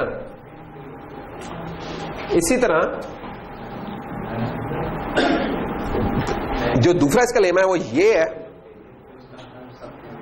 कि इसका जो सब ग्राफ होगा वो भी एक डायरेक्टरी ग्राफ ही होगा। डायरेक्टरी सर्च ट्री में इस तरह ही तभी ये वाली चीज चल रही है। इसके खैर प्रूफ में नहीं हम जा रहे हैं, जस्ट अभी हम अब करना चाह रहे हैं। अभी हम कहानियों में हम कह रहे हैं यार काम जरा करके दिखाओ, तो पहले हम जरा काम करके दिखाते हैं, फिर वापस आएंगे इन चीजों पर। बेटा मुझे खा ले, भूख लगी है जो, हाँ हद हो गई है, भूख लगी है। अजीब लोग हैं यार, घर से क्या करके आएंगे? इस्त्री। अच्छा यार मैं एग्जांपल पे लेके आना चाह रहा हूं, कैसे होगा। सबसे पहले तो आप क्या करें कि आपको कोई डैग दे दिया था, उसकी कॉपी बनाएं और फिर आइटरेट करते रहें। क्या एक कोई भी वर्टेक्स फाइंड कर लें जिसकी डिग्री 0 है। तो ये तो आप पहले कैलकुलेट कर सकते हैं जब आप ग्राफ बना रहे हैं, ठीक है। और फिर जनाब let we be the next vertex in the topological sort जो उसके ऊपर जा रहा है, और हम इसको आइटरेट करते रहेंगे जब तक कि हम इस तरह जो नेक्स्ट टू नेक्स्ट ग्राफ है हम उसके जाते जा रहे हैं। मसलन ये है हमारी एग्जांपल, ये वही वाली केस है जिसे हमने शुरू किया था। इसके अंदर कितने वर्टेक्स कितने हैं? 12 वाकई 4 3 7 और 3 10 और 2 12, ठीक है। अरे आप इसमें चूज कर लें ऐसा वर्टेक्स जिसकी डिग्री 0। वो कौन कौन से हैं? सी और एच। सी में भी कोई इनकमिंग नहीं आ रहा, एच में भी कोई इनकमिंग नहीं है। और ओके लेट्स स्टार्ट। क्या? हाँ बस ये भी खत्म हो रहा है हमारा, खत्म हो रहा है। हाँ थोड़ा सा रह गया। नहीं हमने सारा तो नहीं ना करना, हमें थोड़ा सा करना है इसके अंदर।